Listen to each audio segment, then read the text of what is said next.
FMSM financial management and strategic management, paper number 6 आपके CA inter second group का ये एक पेपर है और बहुत ही वाइटल है, बहुत वाइटल दो कारणों से। पहला कारण तो ये है कि सेकंड ग्रुप में FMSM बहुत हद तक डिसाइड करने जा रहा है रिजल्ट को। मैं ऐसा क्यों कह रहा हूँ, और भी तो दो पेपर है सर, तो मैं आपको रीज़न अभी समझाता हूँ। और दूसरा कि ये एक ऐसा प्रैक्टिकल पेपर है जिसका आप लाइफ टाइम यूज़ करोगे मोस्ट फ्रिक्वेंटली, बहुत ही ज़्यादा इसका आपको इस्तेमाल होने वाला है। तो हम बात कर रहे हैं, आज हम शुरू करने जा रहे हैं FMSM को 2024 FMSM पेपर आपको देना होगा जो टोटल आपके 100 मार्क्स का होगा, टोटल आपके 100 मार्क्स का होगा। और आज इसी पेपर के पहले क्लास में मैं सुमित पराशर आपका तहे दिल से स्वागत करता हूं। तो अगर हमने जैसा मैंने आपसे बताया कि 100 मार्क्स का पेपर है जिसमें से आपका जो FM है दैट इज़ 50 मार्क्स। FM कितने मार्क्स का है? 50 मार्क्स का। और SM भी आपका 50 मार्क्स का है। अब यही क्या होती है ना, चीज़ें बदल जाती हैं। यही आपकी स्ट्रैटेजी जो है वो FM इको वाली strategy you can not apply here. Scenario change हो गया, दोनों का अब इक्वल पार्टिसिपेशन होगा, दोनों पे आपको इक्वल कंसंट्रेशन देना होगा। अगर किसी बच्चे ने FM पे ध्यान नहीं दिया, SM पे ध्यान दिया, या किसी ने SM पे ध्यान नहीं दिया और FM पे ध्यान दिया, तो ये डिजास्ट्रस होगा। हमें दोनों में एक बैलेंस क्रिएट करके चलना होगा। हमें दोनों ही पेपर को बहुत ही थॉरोली कवर करना होगा, दोनों ही पेपर को फंडामेंटली कवर करना होगा ताकि हम अपने एग्जामिनेशन में अच्छा कर पाए, राइट? तो इसको ध्यान में रखते हुए हम क्या कहने जा रहे हैं, we are going to have equal concentration on both of the paper. दोनों पे इक्वल कंसंट्रेशन हम रखने जा रहे हैं। 30-70 का असेसमेंट होना है बालक। 30 मार्क्स का आपको आउट ऑफ 100 30 मार्क्स का आपको MCQs आने वाले हैं। अगर 30 मार्क्स का MCQs आने वाला है तो MCQ सॉल्व करने के लिए you need to have concept. आपका कॉन्सेप्ट बहुत ही स्ट्रांग होना चाहिए, राइट? तो SM में भी आप यू विल फाइंड दैट कि केस सिनेरियो क्वेश्चंस को सॉल्व करने के लिए you will be needing very strong command over the content been provided by the ICI। तो हम दोनों को बैलेंस करेंगे, दोनों पे इक्वल कंसंट्रेशन रखेंगे और अच्छी तरह से हम इस पेपर को अप्रॉक्सीमेटली 85 क्लासेस में we are going to cover it, we are going to complete it. ठीक है, आपको करना क्या है, आपके पास एक नोट्स होना चाहिए, क्लास नोट्स 400 प्लस पेजेस का आपका टोटल क्लास नोट्स बनेगा दोनों पेपर में, right? So approximately 200 to 300 pages आप 250 पेजेस आपको रखना है FM के लिए। FM और SM दोनों के नोट्स आपके अलग अलग बनेंगे, दोनों के क्लास नोट्स आपके अलग अलग बनेंगे। तो FM का क्लास नोट्स अलग होगा और SM का क्लास नोट्स अलग होगा। आपको इन क्लास नोट्स के अलावा और कुछ भी पढ़ने की आवश्यकता नहीं होगी। लेट मी टेल यू, मतलब क्या सर, हम FM की भी बात कर रहे हैं? यस बालक, हम FM की भी बात कर रहे हैं, SM की भी बात कर रहे हैं, हम दोनों की बात कर रहे हैं। दोनों में ही आपके पास क्लास नोट्स होंगे और क्लास नोट्स के अलावा आपको कुछ भी पढ़ने की जरूरत नहीं होगी। FM की जब क्लास नोट्स की बात करते हैं हम, तो जितने भी पास्ट ईयर क्वेश्चंस हैं, जो हमारे RTP क्वेश्चंस हैं, जो हमारे स्टडी मैट में क्वेश्चंस प्रोवाइड किए गए, या अगर हम किसी भी तरह का एडिशनल क्वेश्चंस करते हैं MTP वगैरह, तो all those questions will be covered in your class notes only. अब क्लास नोट्स में हम क्वेश्चंस तो नहीं लिखते, बट यस क्वेश्चन नंबरिंग के हिसाब से हम सोल्यूशन जरूर करते चलेंगे। और all these problems will be discussed in classroom only, so don't expect lot of homework. Of course you will get homework, home assignments आपको मिलेंगे, बट बहुत ही लिमिटेड। और आपको ये टेंडेंसी रखनी है कि आप सारी चीज़ों को क्लासरूम में ही कंप्लीट कर लो, सारे क्वेश्चंस को आप क्लासरूम में ही कंप्लीट कर लो, और जो एडिशनल क्वेश्चंस मैं आपको दूं, होम असाइनमेंट दूं, आप उसे सॉल्व करो, राइट? SM की अगर हम बात करें तो SM में भी पास्ट ईयर क्वेश्चंस को हम कवर करते हुए चलेंगे, राइट? सो पास्ट ईयर क्वेश्चंस को हम SM में भी कवर करेंगे और हम FM में भी कवर करेंगे। तो दोनों के लिए आपको सेपरेट क्या करना है, क्लास नोट्स रखना है। 250 और 300 पेजेस आपको अप्रॉक्सीमेटली FM में जाएगा और 100 to 150 पेजेस आपका SM में जाएगा। तो क्या सर हम ये मान के चलें कि SM का सिलेबस छोटा है? नहीं। तो क्लास नोट्स में नंबर ऑफ पेजेस क्यों कम हो रहे हैं? देखो, मैं सारे मिथ्स आपको पहले ही क्लियर कर दूं, कोई गलत फहमी मत पालना, है ना? क्योंकि इस सब्जेक्ट को लेके वैसे ही बहुत गहमा गहमी है। कोई कहता है सिर्फ FM कर लो, कोई कहता है सिर्फ SM कर लो, वो स्टार्ट हो चुका है, आपको इस ट्रैप में नहीं आना। ऐसे में नंबर ऑफ पेजेस आपको कम आएंगे क्योंकि उसमें प्रैक्टिकल प्रॉब्लम्स हमारे को बहुत ज़्यादा नहीं करनी। एफएम में जब हम प्रैक्टिकल प्रॉब्लम्स करते हैं तो उसमें फॉर्मेट बनाना होता है, टेबल्स बनती हैं, तो हमारा ज़्यादा पेजेस कंज्यूम होती है। ऐसे में ऐसा नहीं है। दैट इज़ वाई ऐसे में आपको नंबर ऑफ पेजेस कम लगेंगी, 150 से 200 में हमारा काम हो जाएगा। 400 प्लस पेजेस का आपका क्लास नोट्स बनेगा ही बनेगा, राइट। तो आपको 2 मोटी नोटबुक ले लेनी है, एक एफएम के लिए, एक एसएम के लिए। 2 कलर पेन आपके पास होना चाहिए वाइल डूइंग द क्लास, बहुत इंपॉर्टेंट है ये। कम से कम 2 कलर का पेन आपके पास होना चाहिए क्लास को करते वक्त।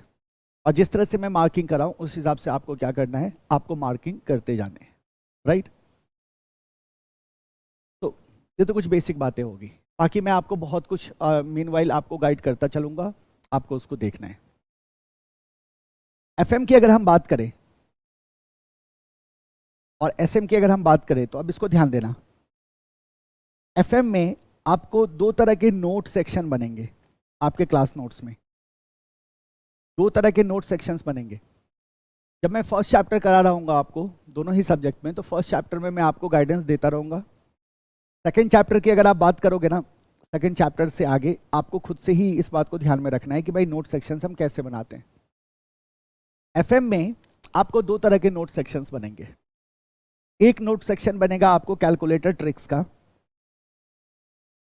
अब कैलकुलेटर ट्रिक्स मैं आपको एक साथ सारे ट्रिक्स नहीं बताऊंगा, पता है क्या होगा, भूल जाओगे। तो we are not going to talk about all tricks at once. एक साथ सारे ट्रिक्स की हम बात नहीं करेंगे, है ना। एक साथ सब कुछ वैसे भी नहीं सीखना चाहिए, गड़बड़ हो जाता है, मिक्स हो जाता है। तो जहां जिस प्रॉब्लम को सॉल्व करते वक्त हमें जिस तरह के कैलकुलेटर ट्रिक को मुझे आपको इंट्रोड्यूस करना होगा, वही हम एक नोट सेक्शन बनाएंगे।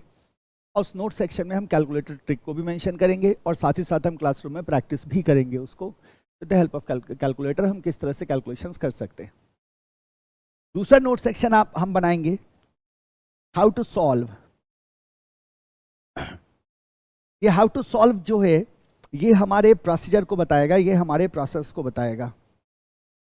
जब हम एफएम के कॉन्सेप्ट को पढ़ेंगे तो एफएम के कॉन्सेप्ट में क्या होता है कि जैसे मान लो मेरे को एनपीवी कैलकुलेट करना है, तो एनपीवी कैलकुलेट करने का क्या प्रोसीजर है, दैट इज गिवन। अब उसमें जब वेरिएशंस आते हैं, उसमें जब नए आइटम्स इंक्लूड किए जाते हैं, तो आप देखोगे इंस्टीट्यूट क्या करता है, वैरायटी बढ़ाता है। एग्जामिनेशन में जब वो क्वेश्चंस पूछते हैं तो डेटा आइटम्स बढ़ाते हैं, वो क्वेश्चन में कुछ वैरायटी चेंज करने की कोशिश करते हैं जिससे बच्चा क्या हो, उलझे। तो हर एक क्वेश्चन को सॉल्व करने के दौरान उस क्वेश्चन की जो खासियत है, उस क्वेश्चन में जो आप कह सकते हैं ऐसा पॉइंट है जिस पॉइंट में हम उलझ सकते हैं, उसके लिए हम एक नोट सेक्शन बनाते हुए चलेंगे, ताकि आपको सारे वेरिएशंस, जब आप अपने नोट्स को पलटोगे ना, तो आपको सारे वेरिएशंस आपके दिमाग में होंगे कि भाई ऐसे मेरे को परेशान कर सकता है एग्जाम में, और अगर इस तरह से क्वेश्चन पूछा तो मेरा सोल्यूशन क्या होगा, मेरा अप्रोच क्या होगा। तो हाउ टू सॉल्व में प्रोसेस में we will be covering all variations. हम सारे वेरिएशंस को हम कवर करते हुए चलेंगे, है ना। सारे एक्सपेरिमेंट जो भी करता है इंस्टीट्यूट क्वेश्चंस में, हम उसको कवर करते हुए चलेंगे। तो 2 तरह के नोट सेक्शंस आपको एफएम में बनेंगे।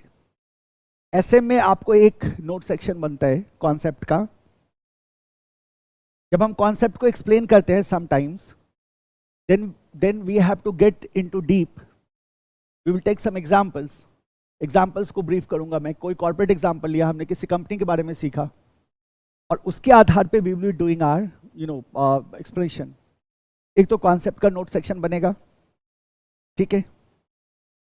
दूसरा नोट सेक्शन बनेगा नॉट रेलेवेंट फॉर एग्जाम का, इसको अपन एनआरई बोलेंगे। अब नॉट रेलेवेंट फॉर एग्जाम हम सर पढ़ेंगे ही क्यों, जरूरत होगी आपको। जब हम केस सिनेरियोज की बात करते हैं, तो केस सिनेरियोज का अगर लेवल बढ़ाया जाए तो उस कंडीशन में it become quite difficult to solve the question. तो समटाइम्स, बहुत ज़्यादा नहीं, बहुत ज़्यादा एनआरई आपका नहीं बनेगा, but sometimes we will have to go beyond the syllabus. हमें सिलेबस से बाहर निकलना पड़ता है किसी कॉन्सेप्ट को समझने के लिए। तो उसके लिए हम एनआरई बनाएंगे, तो आपको एग्जैक्टली पता होगा कि भाई ये सिर्फ समझना है ना, इसको तैयार नहीं करना, इसको एग्जामिनेशन पॉइंट ऑफ व्यू से मेरे लिए इतना इंपॉर्टेंट नहीं है, लेकिन हाँ ये मेरे को समझ में आना चाहिए, तभी मेरे से क्वेश्चन सॉल्व होगा। तो that will be our NRE. जैसे मैंने आपको बताया कि फर्स्ट चैप्टर में मैं आपको थॉरली गाइड करूंगा, तो आपको चिंता करने की जरूरत नहीं है। यहाँ तो मैं आपको एक ब्रीफ इंट्रोडक्शन दे रहा हूँ। तो इस तरह से हमारा नोट्स बनेगा। आपके सारे calculated tricks of FM will be covered, all variations of questions will be covered. Past year में कहाँ कहाँ बदमाशी करी उन्होंने क्वेश्चन में, वो सब कुछ आपका कवर्ड होगा आपके क्लास नोट्स में। फ्यूचर में वो किस तरह की बदमाशी कर सकते हैं क्वेश्चन में, that will also be covered in the class notes. और क्लास नोट्स से बाहर हमें कुछ नहीं पढ़ना, हमें ये कोशिश करनी है कि हमारे जो क्लास नोट्स है उसी में सब कुछ आ जाए, उसी में आरटीपी आ जाए, उसी में एमटीपी आ जाए, उसी में पीवाईक्यू आ जाए, उसी में स्टडी मैट आ जाए, and that will B only one material जो हमें क्या करना है, जिस पे हमें काम करने की जरूरत है। इसके अलावा आपको मैं एफएम का टेक्स्ट बुक प्रोवाइड करूंगा, और एफएम के टेक्स्ट बुक में आपका problems will be here in text book chapter wise, और उन प्रॉब्लम्स में सारे प्रॉब्लम्स कवर्ड होंगे, पीवाईक्यूज भी कवर्ड होगा, आरटीपीज भी कवर्ड है और एमटीपीज भी कवर्ड है। स्टडी मैट के जितने भी क्वेश्चंस प्रोवाइडेड हैं including illustrations and the practice problems all are covered. तो आपके एफएम के बुक में ये सारे क्वेश्चंस कवर्ड हैं। एसएम में आपका एक मेन टेक्स्ट बुक होगा, ठीक है, इसके साथ एमसीक्यूज एंड केस सिनेरियोज होगा। Here also MCQs are covered, FM में भी। MCQs and case scenario book है आपकी, और आपकी एक टेस्ट बुक है। तो ये सारे के सारे बुक आपको मिल रहा है किसमें, प्रिंटेड फॉर्म में। ये हार्ड कॉपीज हैं, ये सब आपको क्या होगा, प्रिंटेड फॉर्म में हार्ड कॉपी में मिलेंगी। और जब हम बात करते हैं एसएम के चार्ट बुक की, तो चार्ट बुक आपको पीडीएफ फॉर्म में मिलेगा फिलहाल, राइट। अभी हमें इसकी जरूरत भी नहीं है चार्ट बुक की, इसकी जरूरत हमें रिवीजन के टाइम में होगी, राइट। तो चार्ट बुक आपको मैं बाद में ही प्रोवाइड करूंगा, अभी मैं दे भी नहीं रहा। बट ये जो एफएम एसएम है ये आपको printed form hard copy will be immediately delivered, ठीक है। सो this is your the basic aspects, है ना। बाकी कुछ होगा तो मैं आपको बताता हुआ चलूंगा। तो आज हम स्टार्ट करने जा रहे हैं एफएम को, राइट। सो एफएम एसएम में, so today we are going to start, in this lecture we are going to start paper 6A, that is financial management, that is financial management। क्या वेटेज है इसका, इसका 50 मार्क्स का weightage है। इसका weightage कितना है, 50 मार्क्स का वेटेज है, टोटल मार्क्स इज 50। चलो बताओ हमारा टारगेट क्या होना चाहिए। माई टारगेट, ये आप सारे बच्चों का इंडिविजुअल होगा, सब अपने अपने हिसाब से लिख लेना बालक। व्हाट इज माई टारगेट, क्या होना चाहिए आपका टारगेट इन एफएम, तो आप कहते हो 50, इससे कम का टारगेट मत रखो। अब हम कहते हैं सर ये क्या ये अचीव किया जा सकता है एफएम में, हाँ एफएम में आप कर सकते हो, that can be done easily. SM में मैं ये टारगेट नहीं रखने दूंगा आपको, एसएम में ये टारगेट नहीं रखने दूंगा आपको, बट आप एफएम में ऐसा टारगेट रख सकते हैं। या अगर थोड़ा कंजर्वेटिव होना चाहते हैं आप तो 45 प्लस मैं ये लेके चलूंगा। आप 45-50 के बीच में, अगर आप थोड़ी सी फ्लेक्सिबिलिटी रखने वाले बच्चे हैं, अगर चाहते हैं कि थोड़ी सी फ्लेक्सिबिलिटी में रखूंगा सर, तो 45 से नीचे नहीं, है ना, कम से कम 45, right. End of course 50 can be achieved in the case of FM, वो किया जा सकता है आसानी से जो आप करोगे, राइट। तो we are going to start with what, financial management. अभी हम इंट्रोडक्शन से स्टार्ट करते हैं। मैं आपको एफएम के बारे में कुछ बेसिक फैक्ट्स बताता हूँ, कुछ फंडामेंटल कॉन्सेप्ट्स को हम डिस्कस करते हैं। और जब हम फंडामेंटल कॉन्सेप्ट्स को डिस्कस कर रहे होंगे, आपको ऑटोमेटिकली आपके चैप्टर्स मिल जाएंगे, और फिर आप ऑटोमेटिकली समझ जाओगे कि आपके एफएम में 9 चैप्टर्स को क्यों दिया गया है और किस चैप्टर का क्या इंपॉर्टेंस है, राइट। चलो स्टार्ट करते हैं। Let's talk about financial management. 2 शब्दों से मिलकर बना हुआ है ना। चलो इसको समझते हैं बेसिक तरीके से, अलग बिल्कुल बेसिक तरीके से हम आगे बढ़ेंगे बहुत ही केयरफुली, है ना। फाइनेंशियल मैनेजमेंट को अगर हम देखें तो 2 शब्द तो हमें साफ साफ दिखाई दे रहे हैं, टू वर्ड्स का ये संगम है, कॉम्बिनेशन है। पहला जो टर्म हमारा निकल के आ रहा है that is finance, and the second term is basically what, management. तो पहला टर्म मेरा क्या है, फाइनेंस, और सेकेंड टर्म क्या है मेरा, मैनेजमेंट। अगर हम फाइनेंस की बात करें, let's talk about this term first. So what is finance, कैसे सिंपलेस्ट वे में हम फाइनेंस को समझ सकते हैं। तो अगर हम फाइनेंस की बात करना चाहते हैं ना, तो जरा दो चीज़ों के रिलेशन की बात करो, दो चीज़ों के रिलेशन की बात करो। अब मुझे एक बात बताइए आप, अगर हम बात करते हैं मनी की और हम बात करते हैं टाइम की, तो समय और पैसे में क्या संबंध है? जरा सोचो इसके बारे में।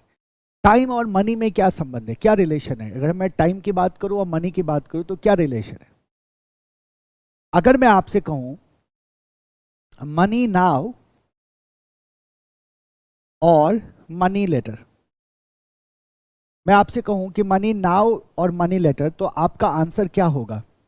मैं आपको आपसे ऐसा कहता हूं कि भाई मेरे को आपको 100 रुपये देने हैं, मैं आज दे दूं या 3 दिन बाद दे दूं, क्या कहोगे आप क्या बोलोगे? सर पैसे का मामला है ना, कल किसने देखा है, अभी दे दो, अभी दे दो, है ना। कोई ऐसा सिचुएशन आपको दिखाई नहीं देगा जहां कोई ये कहता है कि मेरे को बाद में देना। क्यों ऐसा है? तो reason is in time. Time का इम्पैक्ट पैसे पे होता है। तो आज अगर मान लो मेरे पास 100 रुपये का अमाउंट है, तो ये जो 100 रुपये का अमाउंट है, ये आज से 2 साल के बाद इसकी वैल्यू कम हो जाएगी, इसकी वैल्यू गिरनी है, वो तय है। तो टाइम का इम्पैक्ट पैसे पे होता है। टाइम वैल्यू ऑफ मनी आप ऑलरेडी पढ़ चुके हैं, आपने 12वीं में पढ़ा होगा, आपने फाउंडेशन की तैयारी में पढ़ा होगा, you know what is the time value of money. तो पैसे का और टाइम का बहुत ही तगड़ा रिलेशन है। और ये जो पैसे और टाइम का जो रिलेशन है ना, ये आपके फाइनेंशियल मैनेजमेंट का को बहुत लार्ज स्केल पे इम्पैक्ट करता है, लार्ज स्केल पे गवर्न करता है, जो आप आने वाले टाइम में सीखोगे। तो हम क्या कहते हैं कि हमारा आंसर सर क्या होगा? किसी का भी आंसर होगा money now, because with time money का जो वैल्यू है वो डिवैल्यूएट होता है, वो गिरता है। तो टाइम और पैसे में बहुत गहरा रिश्ता है। अगर मैं फाइनेंस की बात करूं, तो फाइनेंस को हम बहुत ही सिंपल तरीके से कैसे कह सकते हैं? तो इसको हम बहुत ही सिंपल तरीके से कह सकते हैं मनी प्लस मैथ्स। तो finance is nothing but the money plus maths. Now जरा सोचो कि अगर हम ऐसा कह रहे हैं कि सर आज जो 100 रुपया है वो 3 साल के बाद 100 रुपया नहीं रहेगा, तो वैल्यू गिरेगा। तो 3 साल के बाद आज के वैल्यू का 100 रुपया, जो 3 साल के बाद जो वो अमाउंट होगा उसका क्या वैल्यू होगा, कैसे हम कैलकुलेट करेंगे? तो जाहिर सी बात है, we will have to apply some maths. तो जब हम फाइनेंस पढ़ते हैं तो फाइनेंस में basically we use some mathematical, some statistical tools, statistical techniques that we apply on money to do different calculations. अब इससे घबराने की भी जरूरत नहीं, क्योंकि बहुत हाई लेवल का मैथ्स हमारे को इंजीनियरिंग नहीं करने की आवश्यकता है, हमारे को मैथमेटिशियन हमें नहीं बनना। इसमें हम वही मैथ्स यूज कर रहे होते हैं जो मैथ्स ऑलरेडी आप पढ़ चुके हो by till your 12th and in your foundation. उसी मैथ्स को बेसिकली हम यूज करेंगे। और यही मनी प्लस मैथ्स जो है, this is called as finance. In very simple word, it's nothing, finance is nothing but the management of money. Financial management is nothing but in simplest term we can say that it's basically management of money. हम पैसे को manage करने की बात कर रहे हैं, तो that what the finance is, money plus maths. Now what is management? Management क्या होता है भाई? तो आप क्या कहते हैं कि अगर सबसे सिंपल डेफिनेशन उठाएं तो हम कहते हैं doing right things in right manner is management. Doing right things in right manner, doing right things and in right manner is called as what? Management. और जब हम मैनेजमेंट करते हैं ना, तो we have to do certain activities, there are certain managerial processes, managerial activities what you need to perform. तो अगर ये फाइनेंशियल मैनेजमेंट है तो मैनेजमेंट है, और जब मैनेजमेंट है तो मैनेजमेंट के एसेंशियल एक्टिविटीज तो इसमें भी होंगी। जैसे हम कहते हैं सर प्लानिंग करना, जैसे हम कहते हैं सर ऑर्गेनाइज करना, जैसे हम कहते हैं कंट्रोल करना। तो planning, organizing and controlling is what? Management. तो planning, organizing and controlling is what? Management. लेकिन अब जरा दोनों को कंबाइन करो। We have finance means money and we have management means planning, organizing and controlling. So what we are going to do in financial management? We are going to plan, control and organize money. तो financial management की अगर हम बात करें तो primarily financial management में हम ये देखते हैं कि हम पैसा कैसे ऑर्गेनाइज कर सकते हैं, पैसा कहाँ से आएगा मेरे पास, कहाँ से हम कैपिटल प्रोक्योर करेंगे, उस कैपिटल को हम प्रोक्योर करने के बाद हम उसको किस तरह से यूटिलाइज करेंगे। And that is why financial management के दो सबसे इंपॉर्टेंट जो एस्पेक्ट होते हैं वो होते हैं procurement of fund and usage of fund and utilisation of fund. कि फंड को कैसे प्रोक्योर करना है, कहाँ से प्रोक्योर करना है, कितना प्रोक्योर करना है और उसको किस तरह से यूटिलाइज करना है, फिक्स असेट्स में किस तरह से यूटिलाइज करना है, उसको डे टू डे एक्सपेंसेस को कवर करने के लिए उसको किस तरह से यूटिलाइज करना है एंड सो ऑन। तो अगर सिंपल वे में अगर फाइनेंशियल मैनेजमेंट का डेफिनेशन देखा जाए तो क्या बोलेंगे हम सिंपली कि sir financial management is basically management of what, finance, it's management of money. इसका स्केल कुछ भी हो सकता है ना, किसी भी स्केल तक इसको हम लेके जा सकते हैं, इसके स्कोप की हम बात करेंगे। तो this is what the financial management. So what we say, एक सिंपल डेफिनेशन हम लेते हैं फिलिपेटस का, as said by Phillippatus. What is financial management? इनका कहना है financial management is concerned with financial management is concerned with managerial decisions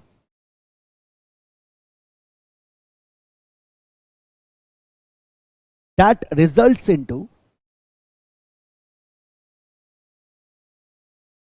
acquisition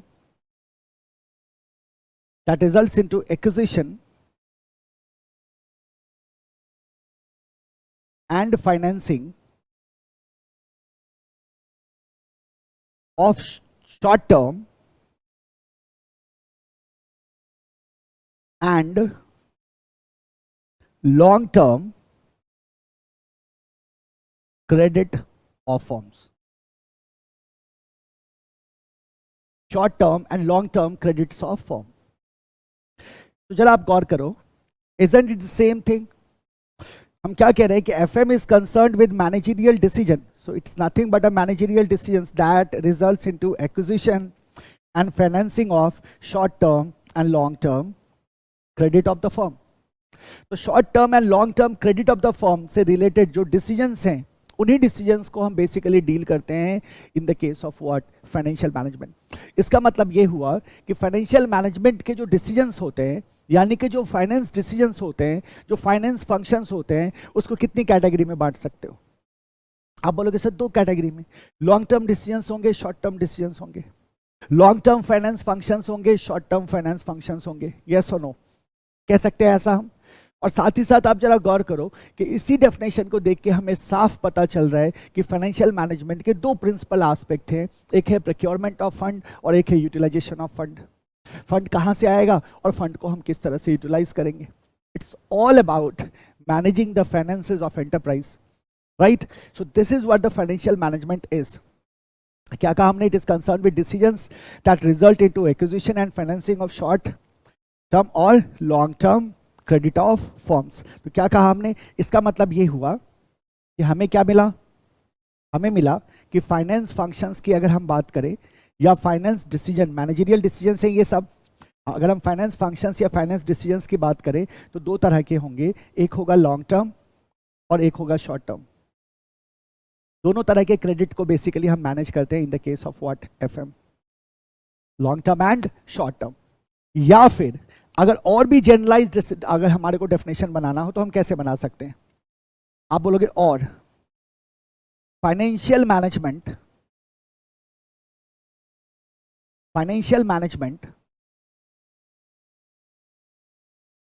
is the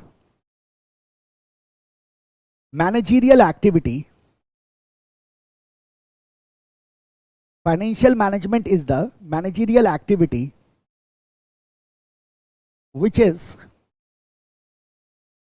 is connected with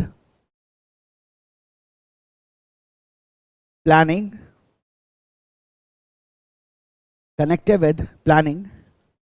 and controlling.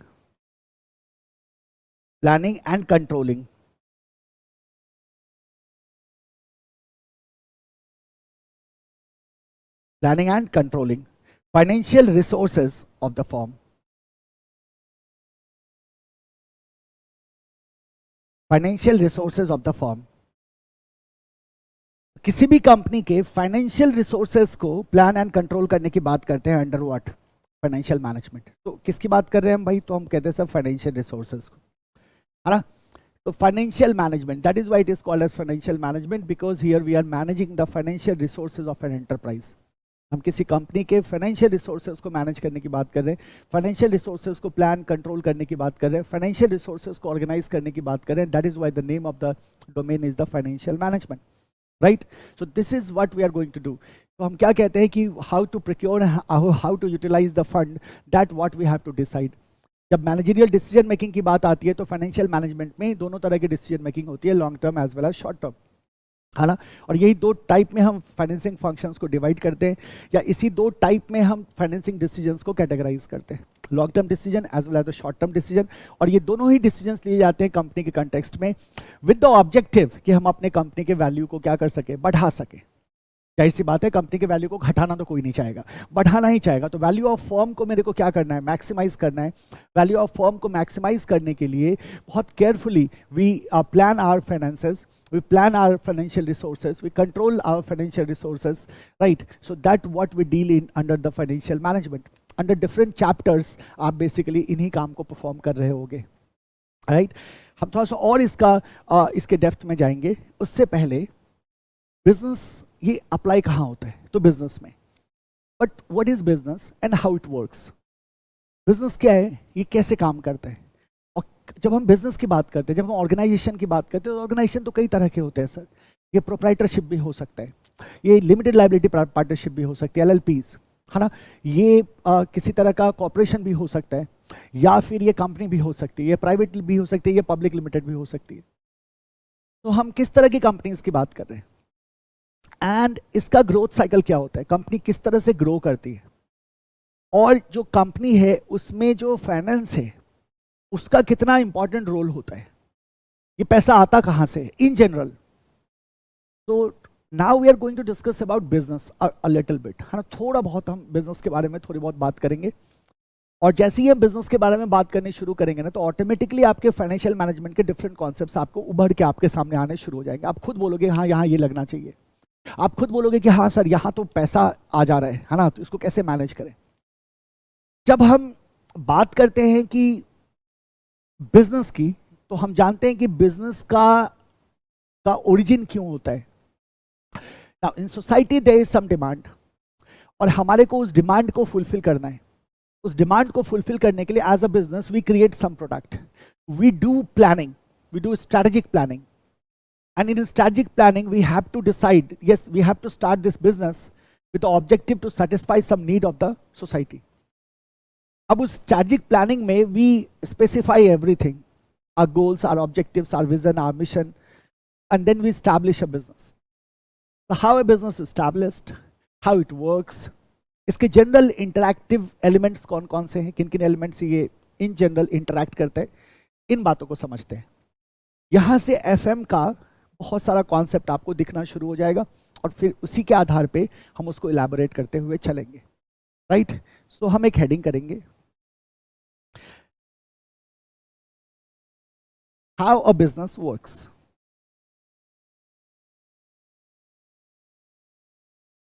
How a business works, ठीक है? This is our first note section. तो note section में हम क्या करते हैं, box बना देते हैं इस तरह से, और ओपन रखते हैं बॉक्स को, नीचे से क्लोज नहीं करेंगे. जब हमारा टॉपिक कंप्लीट हो जाएगा तो हम फिर नीचे से क्लोज करेंगे. तब तक के लिए हमने क्या किया, बॉक्स बनाया, बॉक्स को ओपन रखा. यहाँ दो चीज़ों को हम डिस्कस करने जा रहे हैं बालक. As a business, now let's say a people, a group of people, some person or group of people, they have decided to start a business. ठीक है, एक बिजनेस को स्टार्ट करने की हम यहाँ बात कर रहे हैं. तो पहले इस बात को समझते हैं कि सर एक्चुअली हो क्या रहा है. देयर इज सोसाइटी, ठीक है, and there is some business, some organization, है ना? तो हमने क्या किया, एक ऑर्गेनाइजेशन को स्टैब्लिश किया। इस ऑर्गेनाइजेशन को हमने क्यों स्टैब्लिश किया, क्योंकि इनको किसी तरह की नीड है, इस नीड को हम सेटिस्फाई करना चाहते हैं। तो हमने ये बिजनेस स्टार्ट किया, हमने इस कंपनी को स्टार्ट किया, हमने इस ऑर्गेनाइजेशन को स्टार्ट किया, हमने इस प्रोजेक्ट को स्टार्ट किया। आप इसे जो भी बोलना चाहे बोल दो। आपने क्या किया, इस प्रोजेक्ट को स्टार्ट किया, या आप इस प्रोजेक्ट को स्टार्ट करना चाह रहे हैं। इस प्रोजेक्ट को आप क्यों स्टार्ट करना चाह रहे हैं, क्योंकि आप कह रहे हैं कि सर सोसाइटी की जो नीड है उसको मैं सेटिस्फाई कर सकता हूं और मैं साथ ही साथ प्रॉफिट अर्न कर सकता हूं, साथ ही साथ ग्रोथ कर सकता हूं, एंड सो ऑन। तो we are going to start this project.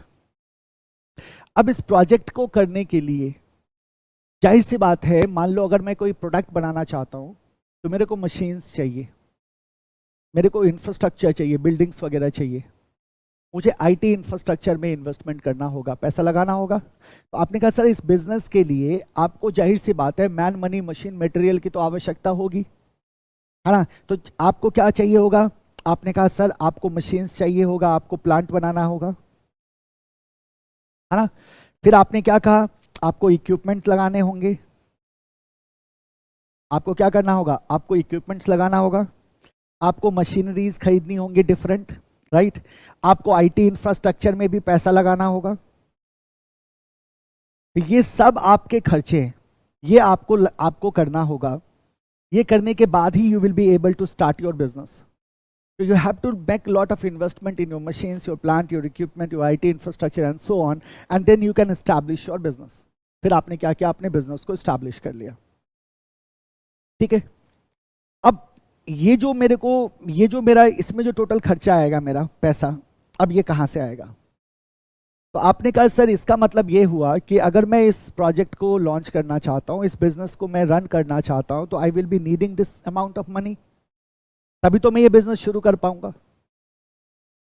अब ये पैसा आएगा कहां से, तो then there comes various kind of suppliers. तो हमारे पास क्या होते हैं, इधर हमने क्या किया, सप्लायर्स को देख लिया। अब यहां सप्लायर्स की अगर हम बात करें तो सप्लायर्स में यहां हम लेंडर्स को भी ले लेते हैं, अब ये लेंडर्स कौन है, ये लेंडर्स वो हैं जो हमें मनी लेंड करेंगे। तो ये लेंडर्स की अगर हम बात कर रहे हैं तो लेंडर्स ने क्या किया, जो इन्वेस्टर्स थे, लेंडर्स बोलो इन्वेस्टर्स बोलो, इस इन्वेस्टर्स से हमने क्या किया, पैसा उठाया। तो यहां से हमने क्या किया, इन्वेस्टर्स से हमने क्या किया, पैसा उठाया। और ये जो पैसा हमने उठाया, इसी पैसे को इन्वेस्ट करके we have invested in plant equipment, IT infrastructure and so on. इन सब में हमने खर्चा किया। हमने डे टू डे एक्सपेंसेस के लिए भी थोड़ा सा अमाउंट अलग करके रखा और हम अपने बिजनेस को क्या कर रहे हैं, रन कर रहे हैं। जाहिर सी बात है इस मनी के अलावा सप्लायर से हमें different types of other resources की भी आवश्यकता होगी। तो सारे रिसोर्सेज हम क्या करते हैं, सप्लायर से प्रोक्योर कर लेते हैं। अब ये जो पैसा हमने उठाया है सप्लायर से, जाहिर सी बात है सप्लायर भी पार्ट है किसका, सोसाइटी का, तो हम इसको इस तरह से यहाँ पूरा कर सकते हैं। अब ये जो पैसा हमने उठाया है, इसका मतलब ये हमारे लिए क्या हो गए, तो हम कहते हैं ये हमारे लिए हो गया अकाउंट्स पेबल। ये मेरे लिए क्या हो गए, ये मेरे पेबल्स हो गए, क्रेडिटर्स हैं मेरे, इन्होंने मुझे क्रेडिट दिया है, इन्होंने मुझे पैसा दिया है, राइट। अब इसमें दोनों तरह की बात हो सकती है, अभी हम उसको बाइफरकेट नहीं कर रहे हैं कि शॉर्ट टर्म है या लॉन्ग टर्म है। जाहिर सी बात है जहां इन्वेस्टमेंट हमने दिखाया है वो तो लॉन्ग टर्म ही जाएगा। अदरवाइज हम जानते हैं दोनों तरह की लेंडिंग होती है, जो शॉर्ट टर्म के लिए भी पैसा उठाते हैं, लॉन्ग टर्म के लिए भी पैसा उठाते हैं। बट ये मेरा क्या है, ये अकाउंट पेबल है मेरा, मेरे को इसको पैसा क्या करना है, वापस देना है, मुझे देना होगा ना। और जाहिर सी बात है जो अमाउंट इन्होंने मुझे दिया है उस अमाउंट पे कुछ ना कुछ इंटरेस्ट भी लग रहा होगा, तो मुझे इंटरेस्ट के साथ उसको वापस करना है पैसा। तो मेरा क्या हो गया, वो पेबल हो गया। ये जो सप्लायर्स हैं जिससे मैंने रॉ मटेरियल खरीदा है, सप्लायर से मैंने डिफरेंट रिसोर्सेज लिए हैं, तो जो सप्लायर से मैंने रिसोर्सेज लिए हैं, जो रॉ मटेरियल मैंने खरीदा है, उसके लिए भी मुझे पैसा देना होगा उसे, वो भी मेरा क्या है, वो भी मेरा अकाउंट पेबल है। अब मैंने गुड्स बनाया, गुड्स बनाने के बाद हम क्या करते हैं, उसको फर्दर बेचते हैं। और किसको बेचते हैं, तो इंटरमीडियरीज को बेचते हैं। हमने इंटरमीडियरीज को बेचा, उसने सोसाइटी को बेच दिया, या कभी कभी हम डायरेक्टली सोसाइटी को भी बेच देते हैं, मायने नहीं रखता। अब हमने जो इंटरमीडियरीज को बेचा है ना, तो अब हमने जो इंटरमीडियरीज को बेचा है ये हमेशा कैश पे ही बिके, ये जरूरी नहीं है। हो सकता है इंटरमीडियरीज को हमने किस पे बेचा हो, क्रेडिट पे बेचा हो, राइट। अब ऐसा ही होता है, आपको बेचना ही होगा क्रेडिट पे। तो इसका मतलब ये मेरे क्या हो गए, ये मेरे हो गए अकाउंट रिसीवेबल्स। ये मेरे क्या हो गए, ये मेरे रिसीवेबल्स हो गए। तो we have, here we have account payable and here we have account receivable. Likewise हम ह्यूमन रिसोर्स के तौर पे सोसाइटी से लोगों को उठाते हैं, जॉब देते हैं, हमें उन्हें सैलरी देनी होती है।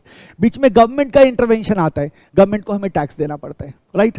तो ये सारे फ्लो हैं मनी के, जो बेसिकली हमारे को क्या करना होता है, हमारे को मैनेज करना होता है। जाहिर सी बात है, गवर्नमेंट को हम क्या करते हैं, अगर हम गवर्नमेंट को बीच में दिखाएं तो गवर्नमेंट को हम क्या पे कर रहे होते हैं, टैक्सेस को पे कर रहे होते हैं गवर्नमेंट को।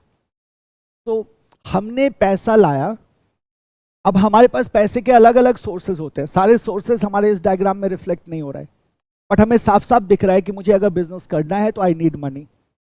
तो हमने पैसा लाया डिफरेंट सोर्सेज से, उस पैसे को उस प्रोजेक्ट में लगाया, उस प्रोजेक्ट से आउटपुट निकाल के हमने बेचा, जो हमारी सेल थी, वो जो सेल थी हमारी, जो रेवेन्यू आया मेरा सेल से, उस रेवेन्यू पे हमने डिफरेंट कॉस्ट्स को एडजस्ट किया और लास्ट में जाके हमें हमारा प्रॉफिट मिलता है ना। तो क्या होता है कि जो भी मेरा सेल्स था,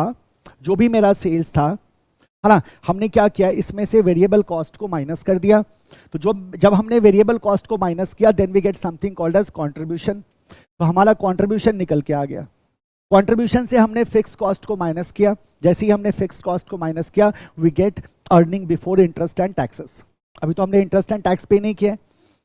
इसके बाद जैसे ही हमारे पास EBIT आता है, इसमें से हम अपना इंटरेस्ट माइनस कर देते हैं, जो इंटरेस्ट हमने पे किया। इंटरेस्ट माइनस करने के बाद we get something called as EBT, earning before tax. अब टैक्स से पहले की अर्निंग है, तो जाहिर सी बात है इस पे मेरे को क्या देना होगा, टैक्स देना होगा। तो मैंने माइनस टैक्स किया। जब मैंने माइनस टैक्स कर दिया तो फिर आता है मेरा अर्निंग आफ्टर टैक्स। अब हमारे पास मान लो कोई डिविडेंड वगैरह नहीं है, प्रेफरेंस हमारे पास यहाँ नहीं है, तो ये जो अर्निंग आफ्टर टैक्स है, यही है earning available for share holders. यानी कि जिन लोगों ने ये बिजनेस रन कर रहे हैं वो, तो उनका प्रॉफिट क्या होगा, डिस्ट्रीब्यूट होगा। तो हम डिस्ट्रीब्यूट करें या री इन्वेस्ट करें, वो हमारी मर्जी पे है। यहाँ जाके हमें डिसीजन लेना होता है कि कितना हमें रिटेन करना है और कितना हमें डिस्ट्रीब्यूट करना है। अलग एस्पेक्ट है, बाद में देखेंगे, एक साथ सब कुछ नहीं देखेंगे, right. So this is how we see ultimately we have to generate profit, we have to conduct business in such a manner by managing all of our finances कि ultimately हम profit earn करें, ultimately हमारा value of firm क्या हो, maximize हो, है ना। सो हम value of firm को maximize करने की बात करते हैं, right। This is how we are going to do it। तो कहीं कहीं आउटफ्लो होता है, कहीं कहीं इनफ्लो होता है ना। जैसे हमारे पास डेप्रिसिएशन होता है, हमारे पास टैक्सेशंस होते हैं, हमारे पास इंटरेस्ट हमें देने की जरूरत पड़ जाती है, हमारे पास डिफरेंट टाइप्स ऑफ एक्सपेंसेस होते हैं, हमारे पास सेल्स रेवेन्यू आता है। तो ये जो आपका जो फ्लो है मनी का, है ना, because everything will be calculated in terms of what, money. तो ये जो फ्लो है, इसी को आप फाइनेंशियल मैनेजमेंट में क्या कर रहे होते हैं, मैनेज कर रहे होते हैं। बिकॉज अब जरा सोचो, ये जो डेट मैं लेंडर से ले रहा हूं, क्या इसका इंटरेस्ट रेट मेरे प्रॉफिट को अफेक्ट करेगा? आप बोलोगे हाँ सर करेगा। क्यों करेगा? क्योंकि यहां देखो, आप इंटरेस्ट माइनस कर रहे हो ना सर, ये बिल्कुल करेगा। पॉजिटिवली करेगा या नेगेटिवली करेगा? आप कहते हैं दैट डिपेंड्स, ये डिपेंड करता है कितना डेट है और किस रेट पे आपने लिया है ना। ये इस बात पे डिपेंड करेगा कि भाई आपका जो अर्निंग पीरियड है वो आप हाई अर्निंग है या आपकी लो अर्निंग है। क्योंकि अगर लो अर्निंग है, इंटरेस्ट ज्यादा आपने दिया, तो हो सकता है आपका प्रॉफिट क्या हो जाए, सेटअप हो जाए। So these all aspects need to be considered. तो एक बेसिक आइडिया बिजनेस का क्या है कि हमने पैसा उठाया, पहले हमने डिसाइड किया कि हमारे को क्या करना है, हमने अपना प्रोजेक्ट लॉन्च करना है। तो अब हमारे को देखते हैं कि इसमें कितना पैसा लगेगा, कहाँ से आएगा। हमने पैसा उठाया, पैसा उठा के फिक्स्ड और नॉन करेंट दोनों में हमारा इन्वेस्टमेंट जाएगा, दोनों में हमने पैसा लगाया, बिजनेस को रन करना शुरू किया, बिजनेस को ऑपरेट किया, उसमें भी पैसा जाएगा, उसका भी प्रोविजन लेके चल रहे। बिजनेस को ऑपरेट किया, आउटपुट बनाया, आउटपुट बना के बेचा, कुछ कैश पे बेचा, कुछ क्रेडिट पे बेचा। जो क्रेडिट पे बेचा वो आएगा मेरे पास, उसके भी रूल होंगे हमारे कि कितने दिन का क्रेडिट मेरे को देना है या नहीं देना है। और जो कैश पे बेचा वो तो तुरंत मिल जाएगा मुझे। तो ये मेरा रिटर्न आया, राइट। और फिर हम देखते हैं कि हम कितना ज़्यादा प्रॉफिट अर्न कर पा रहे हैं, या जो शेयर होल्डर है मेरी कंपनी के, जिन्होंने कंपनी के जो मालिक है, जो ओनरशिप है जिनकी कंपनी की, उनको हम कितना ज़्यादा प्रॉफिट दे पा रहे हैं। वैल्यू जो है मेरे फॉर्म का, उसको हम किस तरह से मैक्सिमाइज कर पा रहे हैं, इसी को हम डील करते हैं अंडर फाइनेंशियल मैनेजमेंट, है ना। So this is what we are going to study here. तो ये तो बड़ा बेसिक एस्पेक्ट हुआ, इसको हम ध्यान में रखेंगे, right.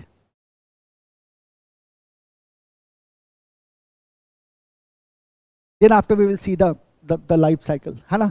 Then after we will see the life cycle.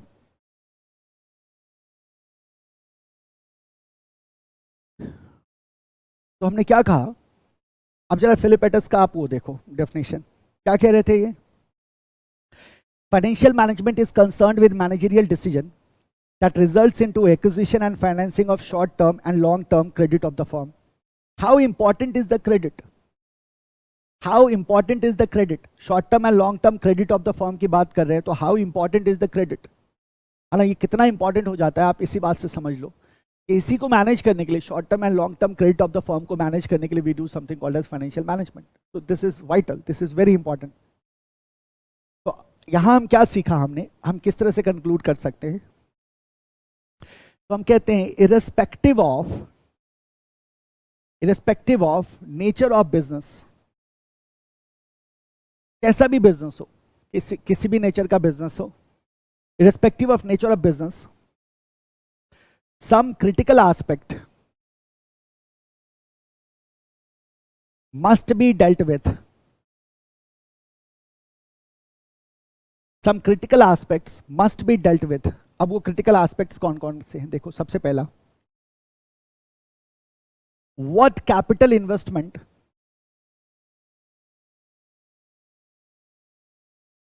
should one make? पहला सवाल यही आया, क्या कैपिटल इन्वेस्टमेंट हमारे को करनी होगी, पीपीई, है ना। तो हमने क्या बात कर रहे थे कि सर मशीनरीज खरीदनी होगी, आरएनडी वगैरह में हमारे को प्रोग्राम्स में पैसे लगाने होंगे। हमने कहा सर आईटी इंफ्रास्ट्रक्चर हमारे को डेवलप करना होगा, कई तरह के इक्विपमेंट्स हमारे को खरीदना होगा, लैंड बिल्डिंग की आवश्यकता हमारे को हो सकती है। So what capital investment we will be needing here, है ना। So what capital investment should one make. अब ये कैपिटल, अच्छा एक बात और यहाँ एक छोटा सा डिस्कशन कर लो कि भाई अगर मैं कैपिटल की बात कर रहा हूं ना, तो अगर मैं कैपिटल की बात कर रहा हूं, so what a difference between money and capital, money versus capital. तो why we are using the term capital and not money, तो what's the difference between two. तो आप बड़ा सिंपल तरीके से इसे ध्यान में रखना है कि हम कैपिटल इन्वेस्टमेंट क्यों कहते हैं, why are talking about the money here. तो आप कहते हो कि सर बड़ा बेसिक सा फर्क है दोनों में। मनी का मतलब है वो कंज्यूम हो जाएगा। आपके पास 100 रुपये थे, आप गए मार्केट, आपने एक पेन खरीदा, आपने उसको 100 रुपये दे दिए, बस हो गया, वो खत्म हो गया साइकिल। अब वो पैसा आपको पैसा नहीं देगा। आपने 100 रुपये का पेन खरीदा, वो पेन से आपने लिखा, पेन खत्म हो गया, काम खत्म, राइट। तो वो उसको हम कैपिटल नहीं कहते। कैपिटल हम तब कहते हैं जब हमें उस पैसे पे, उस इन्वेस्टमेंट पे रिटर्न आ रहा हो। कि आपने क्या किया, आपसे किसी ने XYZ ने आपको बोला कि मेरे को 1000 रुपये दो, मैं तुम्हारे को 10% का रिटर्न दूंगा। तो आप उसने उसको 1000 रुपीज दे दिया, वो आपको 10% का इंटरेस्ट दे रहा है। तो अब वो आपको 10% का इंटरेस्ट दे रहा है, तो वो क्या बन गया, कैपिटल बन गया। तो कैपिटल पे वी गेट रिटर्न। और जब बिजनेस में, दैट इज व्हाई वी से कि हम कैपिटल की बात क्यों करते हैं बिजनेस में, बिकॉज पर्पस ही यही है, we invested cash because we want cash in return. हमने कैश इन्वेस्ट किया क्योंकि मेरे को कैश चाहिए। आप as a investor, as a lender, as a shareholder, आप क्या कहते हो कि मैंने कैश लगाया, मेरे को कैश दो। बैंक ने आपको लोन दिया, 1 लाख का लोन दिया, आप अब बैंक आपसे क्या मांगेगा, वापसी में क्या मांगेगा, पैसा ही मांगेगा ना। वो बोलेगा भाई मैंने तुम्हें 1 लाख दिया, तुम मुझे 1 लाख दो। तो आप 1 लाख क्या करते हो, उसको रिटर्न करते विद इंटरेस्ट, जो भी एडिशनल अमाउंट बनेगा। So cash, only cash matters, हमेशा याद रखना, only cash matters, because every calculation, सारे कॉस्ट और सारे बेनिफिट का कैलकुलेशन किस में होने वाला है, कैश में होने वाला है। ओनली कैश मैटर्स, क्या बोला आपने, ओनली कैश मैटर्स। सो इन्वेस्टर कैश लगाएगा, इन्वेस्टर की एक्सपेक्टेशन होती है उसको कैश क्या मिले, रिटर्न में मिले। तो इट इज व्हाट कंज्यूम्ड, ये क्या हो जाता है, कंज्यूम्ड हो जाता है, तो उसको मनी कहते हैं, है ना। कैपिटल क्या कहते हैं, गिव्स रिटर्न। ये आपको क्या देता है, ये आपको रिटर्न देता है, ये आपको रिटर्न देता है। आपने क्या कहा, ये आपको क्या देता है, रिटर्न देता है। फिर आप कहते हो all costs and benefits, all costs and benefits are calculated in cash. याद रखना, FM में all cost and benefits are calculated in cash, मतलब जितना लगाया उसका जब रिटर्न कैलकुलेट करते हैं, जो लगाया वो भी कैश में, जो रिटर्न वो भी कैश में, सारे कॉस्ट कैश में, सारे बेनिफिट कैश में। अभी देखेंगे इसको हम। तो what capital investment should we make, किस तरह का कैपिटल इन्वेस्टमेंट हमारे को करना होगा। हमने कहा सर किस में, तो आपने कहा सर बिल्डिंग में लगाना हो सकता है, आपने कहा मशीन्स लेनी पड़ सकती है ना, आपने कहा इक्विपमेंट्स लगाने पड़ सकते हैं कई तरह के etcetera, this what you have to take care of. Second आ जाओ, how to raise money, how to raise money to pay for proposed capital investment. अब जो हमने कैपिटल इन्वेस्टमेंट अभी प्रपोज किया है पॉइंट ए में, उसके लिए पैसा तो चाहिए। अब ये पैसा कहां से आएगा? तो हमने कहा how to raise money to pay for proposed capital investment. अब ये जो कैपिटल इन्वेस्टमेंट हम करने जा रहे हैं, जिससे आउटपुट आएगा मेरे को पता है, बट अभी तो मेरे को पैसे चाहिए ना उस कैपिटल इन्वेस्टमेंट के लिए, तो पैसा कहां से आएगा? तो आप कहते हैं डिफरेंट सोर्सेस से आएगा। तो यहां आप बात करते हैं सोर्सेस की, या तो हम इक्विटी के थ्रू रेज कर सकते हैं, या तो हम डेट के थ्रू रेज कर सकते हैं। इक्विटी डेट मिक्स लिख दें तो ज्यादा अच्छा होगा। तो we have different sources of fund available with us. तो सेकंड पॉइंट में we deal in the sources of fund. First point में we deal with the capital investment, कि मेरे को किस तरह का कैपिटल इन्वेस्टमेंट करना होगा। सेकंड में हमने कहा जो ये कैपिटल इन्वेस्टमेंट के लिए पेमेंट कहां से आएगा, पैसा कहां से आएगा। Then we go to the third aspect, how will you handle the day-to-day financial activities। day-to-day financial activities, किधर है day-to-day financial activities? बताओ किधर है day-to-day financial activities? तो हमने कहा सर जो बेसिक हम बिजनेस को समझने की कोशिश कर रहे थे, वहां this is my capital investment and this is my source. हमारे एग्जाम्पल में, हमारे इस एग्जाम्पल में ये कोई कॉम्प्रिहेंसिव डायग्राम तो था नहीं, एक बेसिक एग्जाम्पल था। हमारा क्या था, हमने लेंडर से पैसा उठाया, तो दिस इज माय डेट। तो ये मेरा कैपिटल इन्वेस्टमेंट हो गया। ये हमने डिसाइड कर लिया कि पैसा कहां से आएगा। अब day to day financial activities कैसे होंगी, यानी कि जो मेरे क्रेडिटर हैं, जो मेरे डेटर हैं, उसको मैं कैसे मैनेज कर रहा हूँ, क्रेडिटर मैनेजमेंट कैसे कर रहा हूँ, डेटर मैनेजमेंट कैसे कर रहा हूँ, अकाउंट रिसीवेबल अकाउंट पेबल को मैं कैसे मैनेज कर रहा हूँ। तो this also need to be taken care of. हमने रिसोर्सेज खरीदा, हमने रॉ मटेरियल खरीदा, तो मेरे को क्रेडिट मिल गया मान लो 30 दिनों का। तो 30 दिनों के बाद तो मुझे उसे वापस करना है ना। तो जो मैंने बेचा वो मैंने 60 दिन के क्रेडिट पे बेच दिया। रॉ मटेरियल लिया 30 दिन के क्रेडिट पे, बेचते वक्त 7 दिन के क्रेडिट पे बेच दिया। पता चल रहा है 30 दिन पूरे हो गए, हमारे पास पैसे ही नहीं उसको देने के लिए। तो ये तो नहीं हो सकता ना। तो हमारे डे टू डे जो फाइनेंशियल फंक्शंस है उनको हम कैसे मैनेज करते हैं, that will become the third very important aspect. तो ये हो गया मेरा फर्स्ट एस्पेक्ट, ये हो गया मेरा सेकंड एस्पेक्ट, और ये जब हम बात करते हैं पेबल एंड रिसीवेबल की, ये मेरा क्या हो जाएगा, थर्ड एस्पेक्ट हो जाएगा, जो बहुत वाइटल होगा। तो how will you handle the day to day financial activities. इसका मतलब here we talk about collecting account receivable and paying account payables. So this need to be what? Managed. हमें इसे भी क्या करने की जरूरत होगी, मैनेज करने की जरूरत होगी।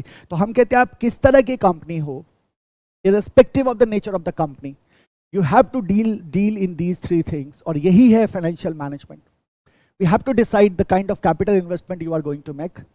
You have to decide that from where you are going to get the fund to make the investment, and you have to decide that how you are going to manage your day-to-day activities, right? इन तीन aspect को आपको क्या करना होता है, आपको इन तीन critical aspect को आपको क्या करना होगा, आपको डील करना होगा, और इसी के आधार पे आपके फाइनेंशियल मैनेजमेंट के बेसिक एस्पेक्ट्स आते हैं।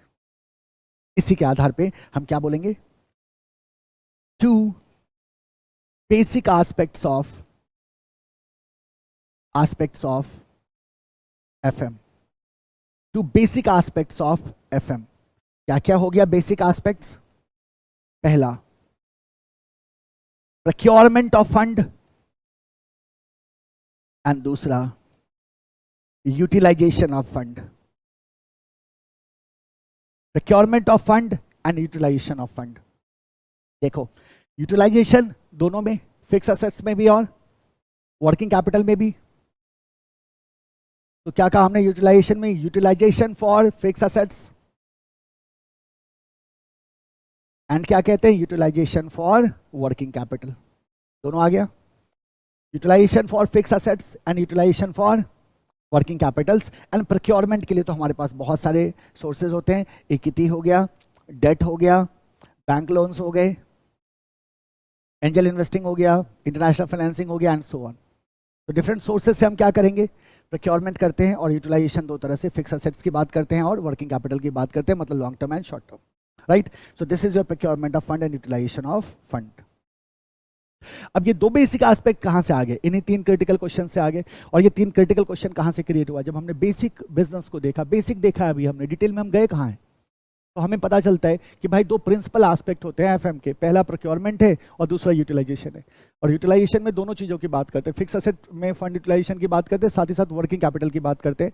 और इसी के आधार पे हमारा पूरा का पूरा सिलेबस स्ट्रक्चर्ड है, जिसकी तरफ हम धीरे धीरे आगे बढ़ रहे हैं। यहाँ तक क्लियर है, आगे बढ़ो। नोट सेक्शन हम क्लोज कर चुके थे ना, हाँ कर चुके थे। अब एक और नोट सेक्शन बनाओ छोटा सा।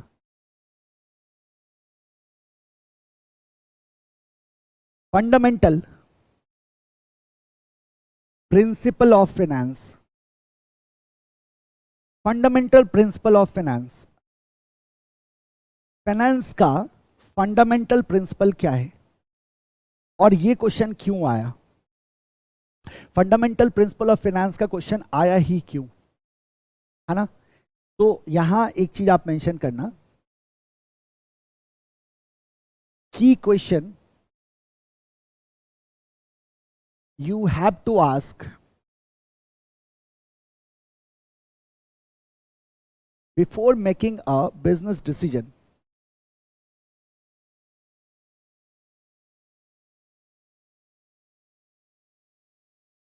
is, will the decision raise the market value या value of firm.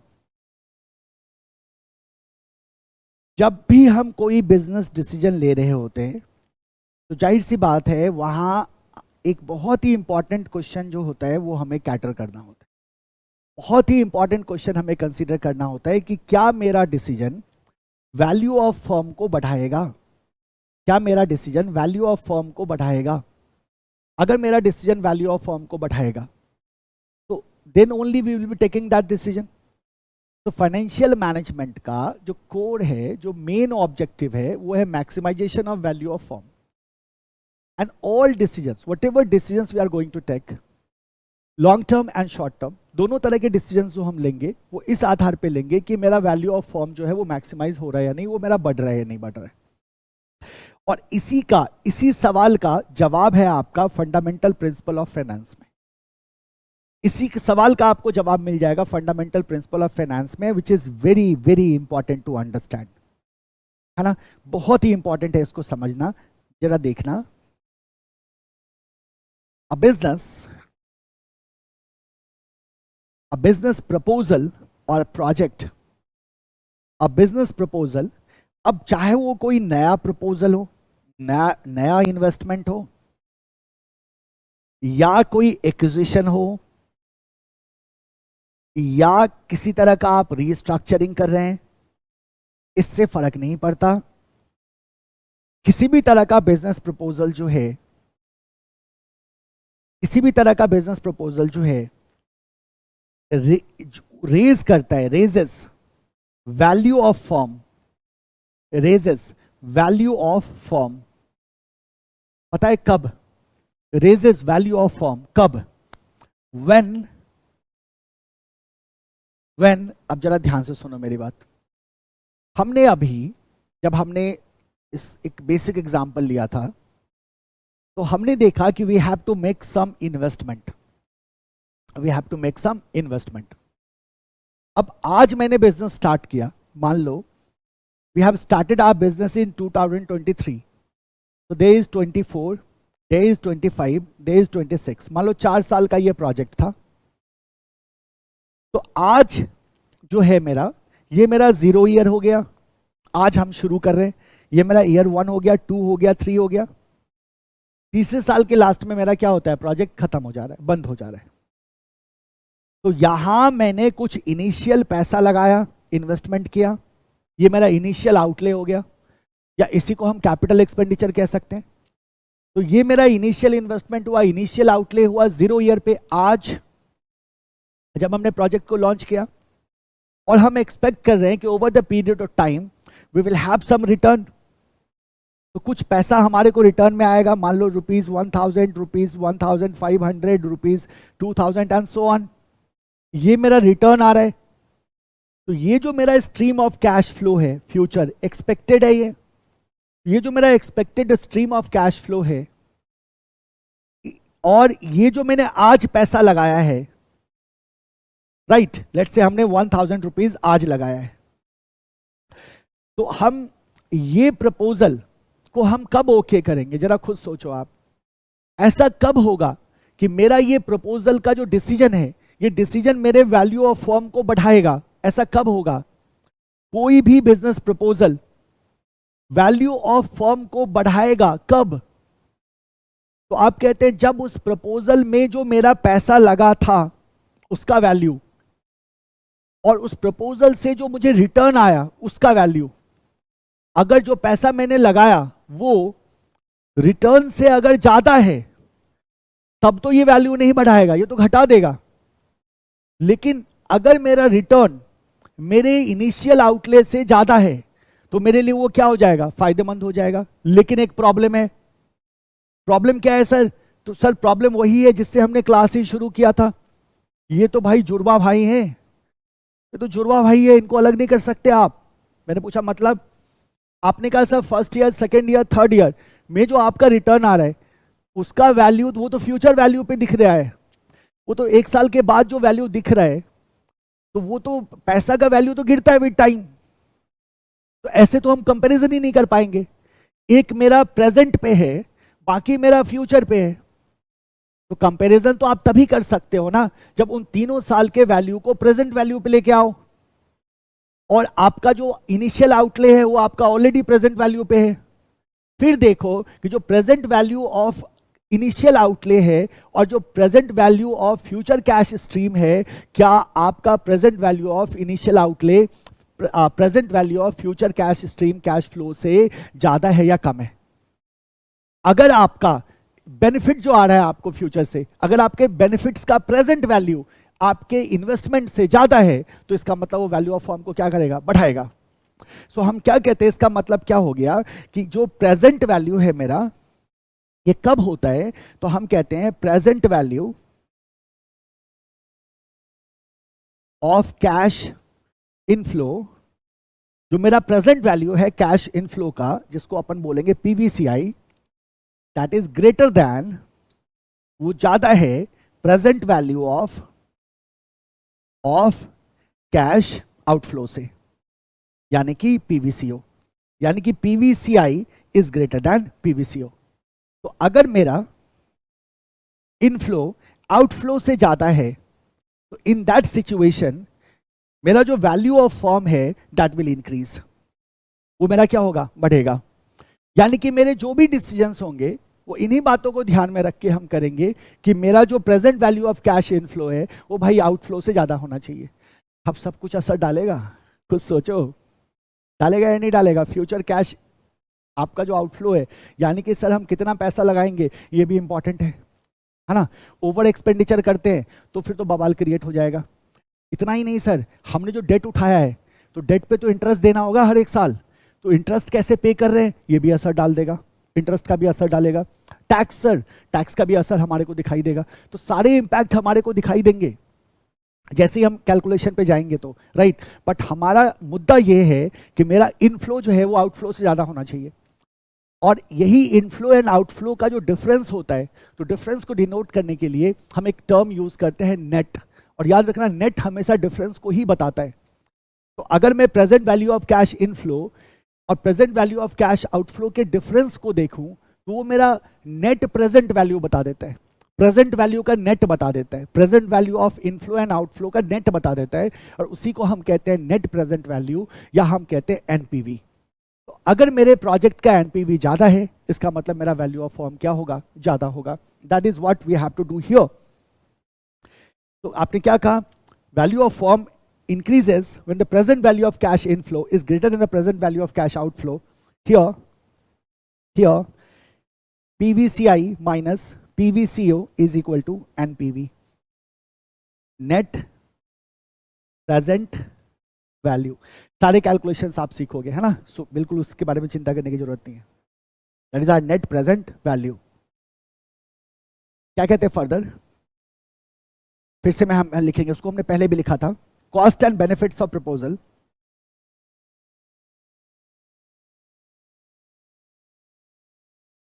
Are measured in cash,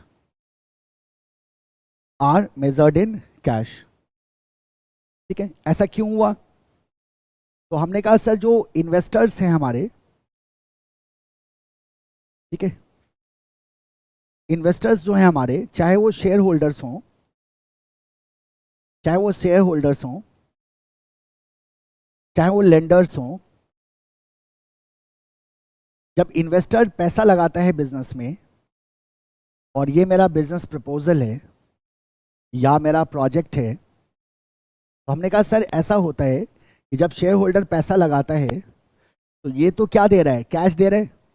इसके लिए एज एन इनिशियल आउटले, शुरू का इन्वेस्टमेंट के लिए हमारे को कैश दे रहा है। तो ये कहता है भाई जब बिजनेस चलाओगे तो मेरे को रिटर्न भी क्या देना, आप रिटर्न भी क्या देना, कैश। तो ये एक्सपेक्ट करते हैं कैश रिटर्न्स, जाहिर सी बात है। And that is why everything is measured in what, cash. In financial management we have to focus on cash flow, we have to focus on cash flow. तो accounting data हमारे लिए उतना मायने नहीं रखता जितना कैश फ्लो मायने रखता है। तो कैश का ही मामला है ये, कैश ओनली मैटर्स।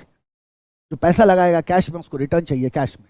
तो सारे कॉस्ट कैलकुलेट होंगे कैश में, सारे बेनिफिट कैलकुलेट होंगे कैश में, और वो कैश में कैलकुलेट करके फाइनली हमें दिखाना होता है कि भाई मेरा जो इनफ्लो है वो आउटफ्लो से ज्यादा है या कम है। और जैसे ही हमने एनपीवी निकाल लिया, then we will be able to tell कि हाँ मेरा वैल्यू ऑफ फॉर्म बढ़ेगा या नहीं बढ़ेगा। अगर बढ़ेगा तो we are okay with decision, नहीं बढ़ेगा तो हम सोचेंगे। तो project 1, project 2, project 3, project 4, 4 project मैंने आपके सामने रखे, बोले कौन सा चूज करूं। आप बोलेगे रुको, मेरे को बताओ किस में कितना पैसा जा रहा है आपका, किसका क्या एक्सपेक्टेड कैश फ्लो है। मैं पहले कैलकुलेट करूंगा, पीवीसीआई पीवीसीओ निकालूंगा, दोनों का डिफरेंस देखूंगा, एनपीवी आएगा, जिसका एनपीवी ज्यादा होगा उसको ओके करूंगा। करोगे ना आप? Because that is the idea, that is the idea of financial management, to maximize the value of the firm. And value of the firm can be maximized only when your NPV is what, higher. One of the aspect, अभी तो basic पे हैं हम, आगे जाके मामले को और उलझाएंगे, वो अलग एस्पेक्ट है, बट अभी तो हमें क्या करना है, बेसिक पे ही रहना है। हम कहते हैं बहुत अच्छी बात है, नोट सेक्शन में ही है बालक, हम कहते हैं बहुत अच्छी बात है सर, ये तो बहुत अच्छी बात है, लेकिन एक बात बताओ ना, आपने रिस्क कहाँ लिया? हमने कहा रिस्क नहीं लिया क्या, रिस्क नहीं लिया क्या, रिस्क लिया या नहीं लिया? हमने कहा कि सर 0 ईयर में मैंने कुछ इन्वेस्टमेंट किया था, 1 ईयर हो गया, 2 ईयर हो गया, 3 ईयर हो गया, हमने रिस्क कहाँ कंसीडर किया? यहाँ कुछ पैसा मेरा आउटले में गया था, मान लो हमने कहा 10,000 रुपीज आउटले था, यहाँ मेरे को पहले साल में 5,000 रुपये का रिटर्न आया, दूसरे साल में 7,000 रुपये का रिटर्न आया, तीसरे साल में 6,000 रुपये का रिटर्न आया। तो हमने कहा कि अब हमें क्या करना होता है कि ये जो मेरा पहले साल का है इसको मुझे लाना होगा प्रेजेंट वैल्यू पे, ये जो दूसरे साल का कैश फ्लो है इसको भी लाना होगा प्रेजेंट वैल्यू पे, और ये जो तीसरे साल का कैश फ्लो है इसको भी लाना होगा प्रेजेंट वैल्यू पे। तो हमें इन तीनों अमाउंट को क्या करना होगा, प्रेजेंट वैल्यू पे लाना होगा। And for that purpose we have to do what, discounting. हमें क्या करना होगा, डिस्काउंटिंग करना होगा इसको। तो हमें डिस्काउंटिंग करना होगा, तभी जाके इसका क्या आएगा, प्रेजेंट वैल्यू आएगा, और ultimately we will get the PVCI. ये मिल जाएगा मेरा present value of cash inflow, और ये मेरा तो ऑलरेडी प्रेजेंट वैल्यू पे है, तो ये मेरा क्या हो जाएगा, पीवीसीओ। तो है ना सर, ये जो डिस्काउंटिंग हम कर रहे हैं विद एप्रोप्रिएट डिस्काउंटिंग रेट, तो ये जो मेरा डिस्काउंटिंग रेट है, this discounting rate is technically reflecting the risk. ये किसको रिफ्लेक्ट कर रहा है, ये रिस्क को रिफ्लेक्ट करता है। तो हमने क्या कहा, future cash flows discounted with appropriate discounting rate, appropriate discounting rate, appropriate discounting rate, it, या ऐसे लिख देते हैं, this discounting rate reflects risk।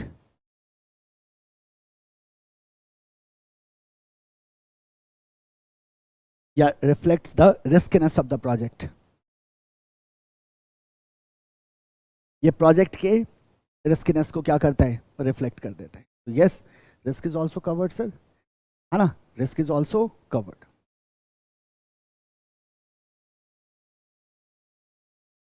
ठीक है, तो अब बताओ व्हाट मैटर्स, आप उससे only cash matters, money now और money later, now now now, है ना, पैसा और टाइम में सर बड़ा खतरनाक रिलेशन है ना, मनी नाउ, मनी मोर और मनी लेस, मोर एनपीवी हायर जिसका होगा वो प्रोजेक्ट सेलेक्ट करेंगे। तो मनी मोर और money less, money more, money now और money later, money now. And what matters, तो आप कहते हो only cash matters, all cash, all cost and all benefits will be calculated in terms of cash and then we will be able to take decision, है ना। So this is what we have to see as far as the financial management is concern. इसका मतलब क्या हुआ बताओ मेरे को, इसका मतलब क्या हुआ। अब मुझे एक बात बताइए, क्या मैं आपसे ये पूछ सकता हूं कि मुझे बताओ फाइनेंशियल फंक्शंस आप बता सकते हो, फाइनेंशियल फंक्शंस आप बता सकते हो, फाइनेंशियल डिसीजंस आप बता सकते हो, फाइनेंशियल नहीं फाइनेंस बोलो सीधा सीधा, फाइनेंस फंक्शंस कौन कौन से होंगे, कितने होंगे। तो now can we see the finance functions and finance decisions. तो finance functions and finance decisions की हम यहां बात कर सकते हैं। आपने कहा सर जो फाइनेंस फंक्शंस होते हैं, फाइनेंस डिसीजंस होते हैं, as per the definition of the Philip एटस as well as what we have understood here, इसको अपन दो कैटेगरी में बांट सकते हैं। मैंने पूछा कौन कौन सा, तो आप कहोगे sir long term decision and short term decision. तो लॉन्ग टर्म डिसीजंस होंगे आपके, शॉर्ट टर्म डिसीजंस होंगे आपके। तो आप इसको क्या कर सकते हो सर, सिंपली दो कैटेगरी में बांट सकते हो। तो आप क्या बोलोगे, finance functions, finance functions divided into कितनी categories, two categories. Finance function divided into how many categories, two categories. कौन कौन सा, ए लॉन्ग टर्म डिसीजन या फंक्शंस, फंक्शन या decision are the same thing, and B short term decisions या functions, long term decisions या functions and short term decisions and functions. अलग patience रखते हैं, है ना, और gradually we will be moving ahead. अभी जैसे ही आप फंक्शंस को पढ़ोगे ना तो आपको चैप्टर दिख जाएंगे। अब हम कहाँ चले जाएंगे, सीधा सारे चैप्टर्स पे चले जाएंगे, फिर सारे चैप्टर के बारे में पढ़ेंगे कि ये चैप्टर किस चैप्टर में क्या पढ़ना है, and then after we will start with the chapter. ये आपका पूरा इंट्रोडक्शन ही चल रहा है। कुछ बहुत ही फंडामेंटल फैक्ट है कि आप समझो इस बात को कि पैसा अभी चाहिए, बाद में नहीं। आप समझो इस बात को कि ओनली कैश मैटर्स, तो कैश फ्लो ही सब कुछ है, वही जान है एफएम की, है ना। यहाँ अकाउंटिंग डेटा हमारे लिए बड़ा लिमिटेड इंपॉर्टेंस है उसका, क्योंकि वहाँ बायसनेस होती है, हम जानते हैं। तो जब फाइनेंशियल स्टेटमेंट बनाता है अकाउंटेंट तो वहाँ बायसनेस होती है, उन सारे बायसनेस को अपन एडजस्ट कर देते हैं। हमें उसको क्या करना होता है, एडजस्ट करना होता है, क्योंकि उस बायसनेस के आधार पे अगर हमने एनालिसिस किया तो सारे डिसीजंस गलत होंगे। तो उन बायसनेस को एडजस्ट करके अगर हमने डिसीजन लिया, जैसे अभी हम लोग फाइनेंशियल एनालिसिस पढ़ेंगे, तो जब हम फाइनेंशियल स्टेटमेंट एनालिसिस पढ़ेंगे तो we will be talking about कि भाई जो भी अकाउंटिंग बायसनेस है that need to be neutralized, that need to be adjusted, only then we will be able to get the real picture. Because आप मान लो किसी कंपनी में you are trying to invest, तो किसी कंपनी में अगर आप पैसा लगाना चाहते हो तो you will have to understand the financial position of the firm, yes और नो। आपको देखना होगा कि उनका कैश का फ्लो किस तरह का है, वो किस तरह से कैश को मैनेज कर पा रहे हैं, और उनके डिफरेंट पैरामीटर्स पे you will have to analyse that company, only then you will be able to invest, वरना तो ब्लाइंडली हो जाएगी बात ना, right. So it's very crucial, cash matters, है ना, इट्स वेरी क्रूशियल। तो हम चलते हैं और इन दो डिसीजंस की बात करते हैं, और इन दो डिसीजंस के आधार पे हम सिलेबस निकाल लेंगे और देखते हैं कि हमारे पास क्या क्या चैप्टर्स हैं और किन चैप्टर्स में क्या पढ़ना है हमारे को, राइट। So let's continue. देखो अपन ऐसा कर देते हैं, फाइनेंस फंक्शंस की हम बात कर रहे हैं, और फाइनेंस फंक्शन में हमने कहा भाई हम अपन सिंपल कैटेगराइजेशन है इसका, सिंपल कैटेगराइजेशन है इसका कि इसको हम दो तरह के डिसीजंस में बांट सकते हैं, दो तरह के फंक्शंस में बांट सकते हैं, फंक्शन बोलो या डिसीजंस बोलो।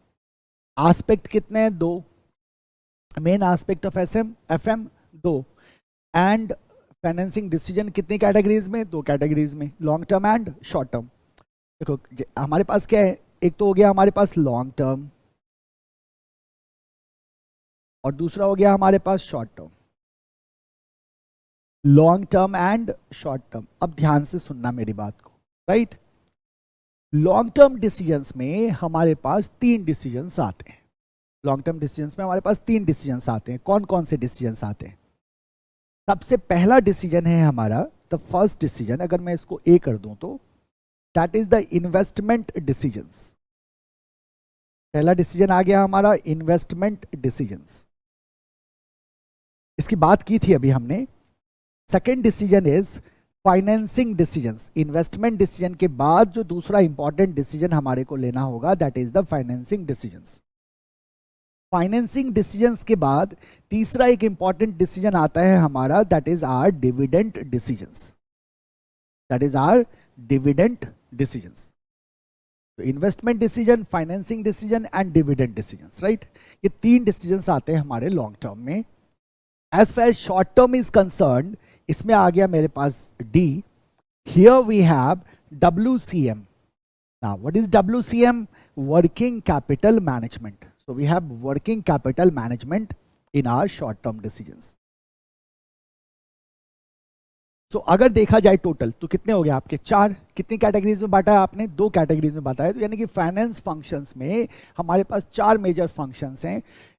इन्वेस्टमेंट डिसीजन है, फाइनेंसिंग डिसीजन है, डिविडेंड डिसीजन है, वर्किंग कैपिटल मैनेजमेंट है। अब यही 4 डिसीजंस या फंक्शंस आपको एफएम में पढ़ना होता है और इन्हीं 4 फंक्शंस के आधार पे आपका सिलेबस बना हुआ है, या एफएम का कोई भी सिलेबस बनता है इन्हीं 4 फंक्शंस के आधार पे, राइट। तो investment decision, financing decision, dividend decisions and working capital management, जहां investment, financing and dividend are the short long term and the working capital management are the short term functions, right. आपका ये जो investment decision है ना, investment decision, इसमें आप करते क्या हो बेसिकली? पता है इन्वेस्टमेंट डिसीजन में आप करते क्या हो बेसिकली? अभी आपने सीखा था, मैंने बोला था ABCD 4 प्रोजेक्ट है, किसको ओके करूं? आपने कहा रुको रुको, देखने से नहीं, देख के ओके नहीं करना कि जो सुंदर दिख रहा है ओके कर दो, ऐसे नहीं होता सर। मतलब फिर कैसे होता है? आपने कहा sir we have to do the assessment of the project, and project के असेसमेंट के बाद ही we will be able to select the project, और फिर उसमें अपन पैसा लगाएंगे, राइट। तो इन्वेस्टमेंट डिसीजन में actually what you do the assessment of the project. उसके कई सारे मेथड हो सकते हैं, उससे रिलेटेड कई सारे थियरीज हो सकती है। उन्हीं मेथड्स एंड थियरीज को हमें क्या करना होता है? पढ़ना होता है, राइट। एंड ये असेसमेंट होगा कैसे? तो इन्वेस्टमेंट डिसीजन में we assess the project through capital budgeting. तो अपन capital budgeting, that is why chapter is also called as capital budgeting. Investment decision को हम क्या कह सकते हैं? कैपिटल बस्टिंग कह सकते हैं। सो यहां अपन असेसमेंट करने जा रहे हैं इस चैप्टर में डिफरेंट प्रोजेक्ट्स का, और फिर डिसाइड करेंगे कि मेरे को किधर पैसा लगाना है। तो आप क्या कहते हैं, इधर क्या होता है इसमें? Assessment of various projects through capital budgeting, that what we will do in this chapter. Assessment of various project through capital budgeting, है ना, through capital budgeting। तो अपन यहाँ यूज करेंगे कैपिटल बस्टिंग टेक्निक्स का, एंड कैपिटल बस्टिंग टेक्निक्स के through we will be evaluating different projects, and then we will decide that we have to make investment in which of the project. There are certain theories, there are certain methods what we will learn here in this chapter. तो अपन यहाँ जाके सीख जाएंगे कि हमारे को किस तरह से प्रोजेक्ट को सेलेक्ट करना है, राइट। सेकंड है आपका फाइनेंसिंग डिसीजन, लेकिन उससे पहले आप समझ लो इस बात को कि ये जो आपका इन्वेस्टमेंट डिसीजन है ये आपके सिलेबस का चैप्टर नंबर 7 है। ये आपके सिलेबस का चैप्टर नंबर 7 है। तो 7 चैप्टर में जाके हमारे को क्या करना है? इन्वेस्टमेंट डिसीजन के बारे में पढ़ना है। Now second one is the financing decision. Financing decision में क्या करते हैं हम बेसिकली? यहां हम देखते हैं कि क्या तरीके हैं जिससे अपन फंड करें। जो इन्वेस्टमेंट डिसीजन हमने लिया ना, उधर पैसा देना होगा, तो अब क्या तरीका है, क्या माध्यम है मेरे पास उस पैसे को लाने का, वहां इन्वेस्टमेंट का? तो आप क्या कहते हैं? Ways and means of financing investment projects. तो जिस इन्वेस्टमेंट प्रोजेक्ट्स को हमने पहले वाले ऑप्शन में इन्वेस्टमेंट डिसीजन में एसेस करके सेलेक्ट किया, उसको फंड कैसे करें, है ना, ways and means of financing investment project. तो in financing decision we have to study that. अब यहां कुछ सवाल आ जाता है, आपने कहा sir ways and means of financing the investment project. अब बहुत सारे सोर्सेज होते हैं हमारे पास पैसे का, हम एंजल इन्वेस्टिंग की बात करते हैं, लोन फ्रॉम बैंक्स की बात करते हैं, इंटरनेशनल फाइनेंसिंग की बात करते हैं, डेट की बात करते हैं, इक्विटी की बात करते हैं। हमारे पास तो बहुत सारे इंस्ट्रूमेंट अवेलेबल है, किस इंस्ट्रूमेंट से पैसा उठाएं, कितना उठाएं, डेट इक्विटी मिक्सचर हम कितना रखें, कब पैसा हम रेज करें, ये बहुत सारे सवाल हमारे को यहाँ डील करना होगा। आप कहोगे हाँ हमें यहाँ बहुत तरह के सवाल को डील करना होता है। किस तरह के सवाल को डील करना होता है यहाँ इस चैप्टर में, मतलब इस डिसीजन में आप कहते हैं वी हैव टू डिसाइड कि व्हाट डेट इक्विटी, डी चलेगा ना, what debt equity will be optimal. जैसे ही आपने कहा कि what debt equity will be optimal, इसका मतलब यह हुआ कि मेरा डेट इक्विटी का संरचना क्या होगा, मतलब मेरी कंपनी का जो कैपिटल स्ट्रक्चर है, जो कैपिटल का स्ट्रक्चर है, वो कैपिटल का स्ट्रक्चर कैसा होगा, कितना डेट रखेंगे, कितना इक्विटी रखेंगे, क्या प्रेफरेंस से भी हम फंड रेज कर रहे हैं, एंड सो ऑन। तो ये जो मेरे कैपिटल का स्ट्रक्चर होगा that need to be decided. तो फाइनेंसिंग डिसीजन का एक इंपॉर्टेंट एस्पेक्ट हो जाता है कैपिटल स्ट्रक्चर। क्या हो जाता है, कैपिटल का स्ट्रक्चर, कैपिटल स्ट्रक्चर। फर्दर सोचो what debt equity will be optimal. इसके अलावा व्हेन शुड वी या when should firm raise the finance, when should firm raise the finance, कब पैसा रेज करे, at what prices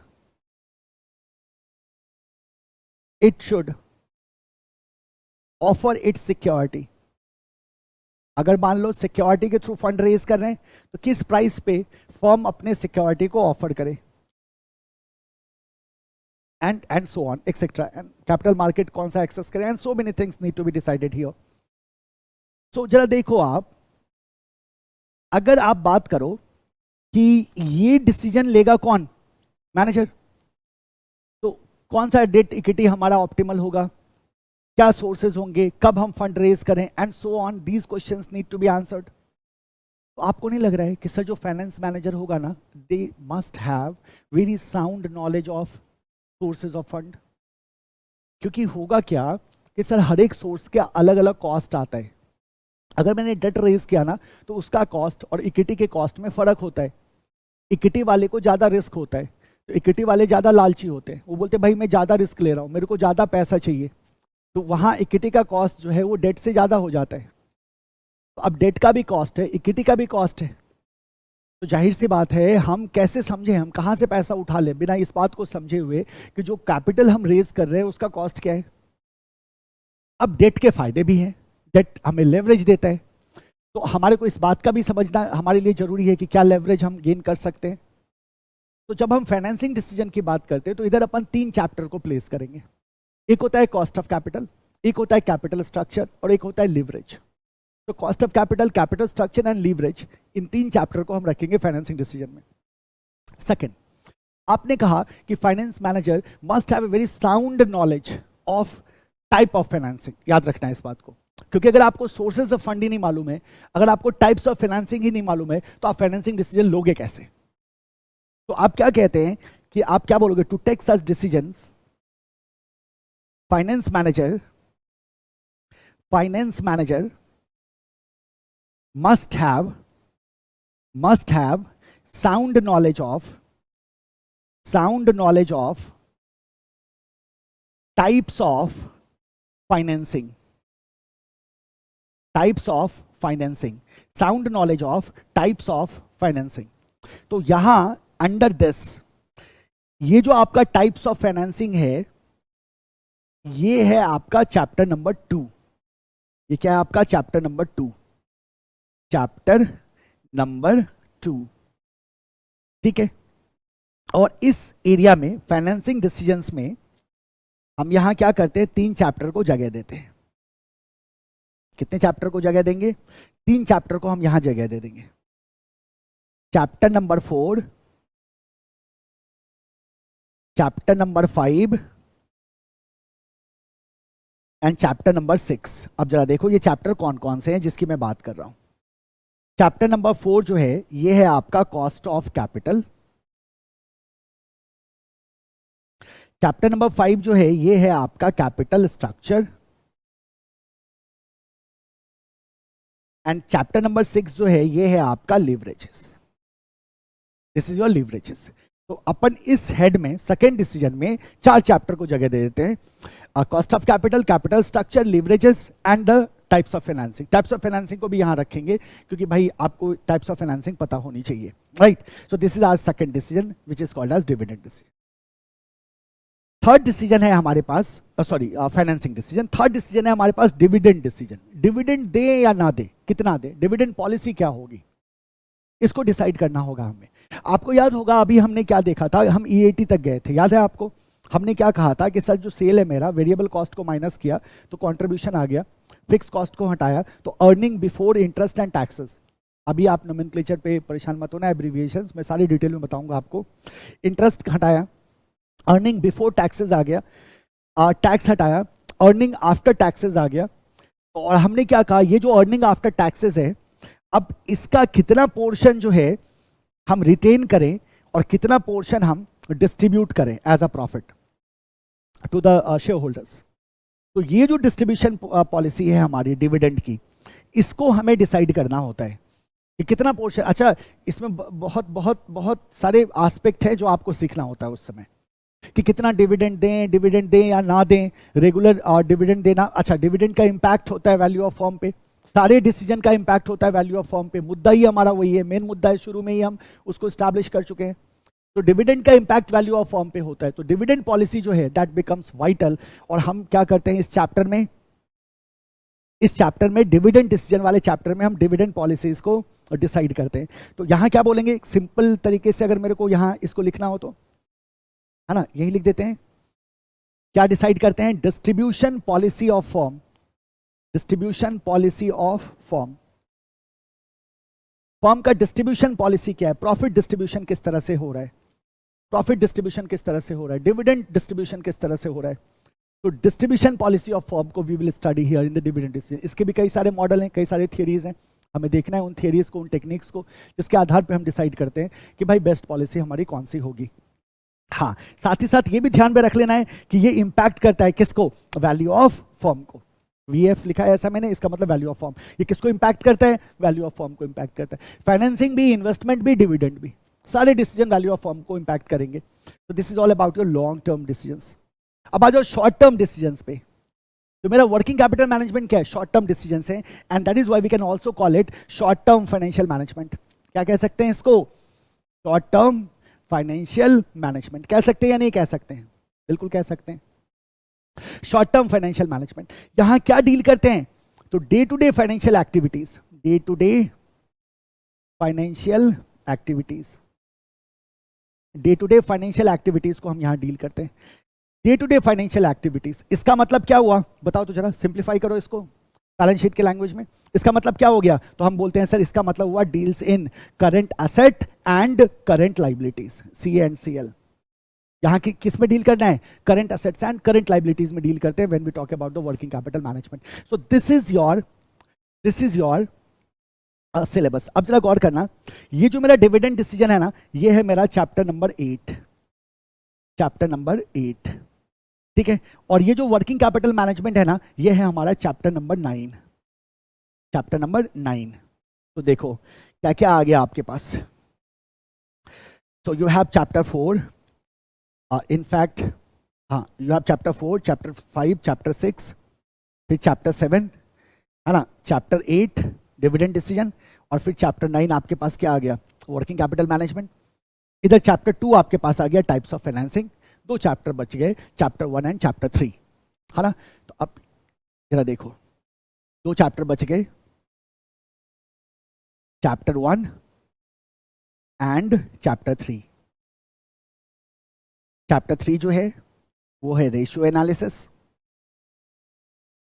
financial analysis and planning, and chapter 1 जो है वो है आपका scope and objective of financial management. Scope and objectives of financial management, scope and objective of financial management. Chapter 1 के 4-5 concept को आप अभी इंट्रो क्लास में ही देख चुके हो। चैप्टर 1 में ना फंडामेंटल कॉन्सेप्ट्स, और ये फंडामेंटल कॉन्सेप्ट्स आपको हर एक चैप्टर में दिखेंगे। चैप्टर 1 से हम शुरू ही नहीं करेंगे, ये हमारा इंट्रो क्लास हुआ। जितना फंडामेंटल मैंने आपको दे दिया ना उतना काफ़ी है, इतने पे अपन कंटिन्यू कर सकते हैं, इतने पे अपन आगे बढ़ सकते हैं। तो हम यहीं से क्या करेंगे, कंटिन्यू कर जाएंगे, ठीक है। अब सवाल आता है कि सर हम जो इंस्टीट्यूट ने जिस सीक्वेंस में लगाया है, चैप्टर 1 है हमारे पास scope and objective of financial management, chapter 2 है हमारे पास टाइप्स ऑफ फाइनेंसिंग, चैप्टर 3 है हमारे पास रेशियो एनालिसिस, चैप्टर 4 है कॉस्ट ऑफ कैपिटल, चैप्टर 5 है कैपिटल स्ट्रक्चर, चैप्टर 6 है हमारे पास लीवरेजेस, चैप्टर 7 में चले जाते हैं हम इन्वेस्टमेंट डिसीजन पे, चैप्टर 8 में डिविडेंड डिसीजन पे, एंड चैप्टर 9 में वर्किंग कैपिटल मैनेजमेंट पे। तो अब मेरे ये 9 चैप्टर हो गए। अब ये 9 चैप्टर्स की अगर हम बात करें तो सर इसको हम इंस्टीट्यूट के सीक्वेंस में पढ़ें या ना पढ़ें? हाँ बिल्कुल, अपन उसी सीक्वेंस में पढ़ेंगे, बट हाँ एक एक्सेप्शन लेके चलेंगे। वो एक्सेप्शन है कि फर्स्ट चैप्टर और जो मेरा फर्स्ट चैप्टर जो है और जो मेरा थर्ड चैप्टर है, सेकेंड चैप्टर है types of financing, these are pure theoretical chapter, these are pure theoretical chapter. ये क्या है, आपका पूरा का पूरा थ्योरेटिकल चैप्टर है। ये दोनों चैप्टर क्या है, आपका पूरा का पूरा थ्योरेटिकल चैप्टर है। Scope and objective of financial management and types of financing, ये आपका क्या है, ये थियरी चैप्टर है। तो हम इस थियरी चैप्टर को बाद में करेंगे। उसका रीजन है कि बाकी चैप्टर को कवर करने के दौरान इस दोनों चैप्टर के ज्यादातर कॉन्सेप्ट को हम डिस्कस कर लेंगे। जब हमारा सिलेबस एफएम का कंप्लीट होगा, मतलब जब हम 9 चैप्टर कर लेंगे, तो फिर से हम वापस आएंगे, फर्स्ट और सेकंड चैप्टर को कवर करा दूंगा मैं आपको थियरी। तो उसकी भी नोटिंग होगी, डोंट वरी अबाउट दैट, है ना। तो कुछ भी है, कुछ भी नहीं छूटेगा, सब कुछ हमारे क्लास नोट्स में होगा। हाँ, तो हम उसकी भी प्रॉपर नोटिंग करेंगे, हम उसकी भी प्रॉपर नोटिंग करेंगे, ठीक है। तो ये 2 चैप्टर हमारे पूरे के पूरे क्या है, थियोरेटिकल चैप्टर है, और बाकी चैप्टर हमारा क्या है, प्रैक्टिकल चैप्टर है। तो हम क्या करेंगे, पहले चैप्टर को और सेकंड को छोड़ देंगे, और थर्ड चैप्टर से हम अपने सिलेबस को स्टार्ट करने जा रहे हैं। इसके बाद हम कोई सीक्वेंस ऑल्टर नहीं करेंगे। उसके कारण है, हर एक चैप्टर के बाद मैं आपको समझा दूंगा कि ऐसा सीक्वेंस इंस्टीट्यूट ने क्यों रखा है और हमें इसी तरह से क्यों पढ़ना चाहिए। स्टार्ट करने को हम लेवरेज से कर सकते हैं, इजी चैप्टर है ना, मजा भी आता है पढ़ने में। तो आप बोलोगे अरे ये तो बड़ा आसान है ना। स्टार्ट करने के लिए हम किसी भी चैप्टर से स्टार्ट कर सकते हैं, बट नहीं, हम इंस्टीट्यूट के सीक्वेंस को फॉलो करेंगे, है ना। उसके पीछे बहुत बड़ा राज है जो आपको समझ में आएगा जब आप ग्रेजुअली कवर कर रहे होगे। तो we are going to start with ratio analysis. जैसा मैंने आपको कहा, जो थियरी चैप्टर है उससे रिलेटेड जो भी कॉन्सेप्ट है वो डिस्कस होता रहेगा, और मैं आपको बताता रहूंगा। जैसे मैंने अभी बताया आपको, इंट्रो क्लास में भी आपने उसके 3 कॉन्सेप्ट को पढ़ा है। जो बेसिक एस्पेक्ट आपने 2 पढ़े ना, procurement and utilisation of fund, वो चैप्टर 1 का है। जो फाइनेंसिंग डिसीजन आपने पढ़ा ना कि 2 categories, long term, short term. Long term में 3 डिसीजन होते हैं हमारे पास, फाइनेंसिंग है, इन्वेस्टमेंट है, डिविडेंड है, और फिर हमारे पास वर्किंग कैपिटल मैनेजमेंट आता है। ये भी फर्स्ट चैप्टर में कवर्ड है, क्योंकि वो इंट्रोडक्टरी चैप्टर है, उसी में तो ये सारी चीजें मिलेंगी हमारे को, scope and objective of FM में। So all these will be covered meanwhile, है ना, जब हम लोग यहाँ से आगे बढ़ेंगे। तो now we are going to start with chapter number 3, and that is your ratio analysis, ठीक है। चैप्टर का नाम लिखने की जरूरत है क्या? नहीं लिखने की जरूरत है, बिल्कुल भी लिखने की जरूरत नहीं है, राइट। और ये जो आपका जो शुरू में जो मैंने चार्ट यूज किया है, that chart is there in your groups, in your Google drive folder, है ना। उसमें ऑलरेडी है, आपके पेन ड्राइव फोल्डर में ऑलरेडी है, आप वहाँ से एक बार देख लेना, ठीक है। वहाँ से उठा के उसको देख लेना, और क्या क्या चैप्टर्स हैं वो आपको पता ही है, ठीक। उसको लिखने की जरूरत अब हमें नहीं है, ओके। तो let's start with chapter number 3। So we are done with our introduction. हम कहाँ से स्टार्ट करेंगे? Chapter 3, right. क्या कहता है chapter 3? Financial analysis and planning, and to do this we do something called as ratio analysis. Chapter को हम ratio analysis के नाम से ये चैप्टर पॉपुलर है, where we do the ratio analysis, है ना। तो financial analysis and planning, and we have ratio analysis. Basic financial statement जो है, जो प्रिंसिपल फाइनेंशियल स्टेटमेंट है, उससे आप वाकिफ हैं, बैलेंस शीट से आप वाकिफ हैं, प्रॉफिट एंड लॉस अकाउंट से आप वाकिफ हैं। वाकिफ होने का मतलब यू नो इट, है ना। कभी कभी मैं खतरनाक हिंदी बोलता हूँ, उर्दू भी खतरनाक बोलता हूँ, तो उसको झेल लेने का। तो और साथ ही साथ एक बड़ा ही इंपॉर्टेंट और बट एंसिलरी स्टेटमेंट है, that is your cash flow statement. उसको भी आप अच्छी तरह से जानते हो। तो this 3 statements will be using frequently, balance sheet, profit loss and the cash flow, right. और ज़्यादातर काम हमारा 2 से ही होगा, balance sheet and profit and loss account से होगा, right.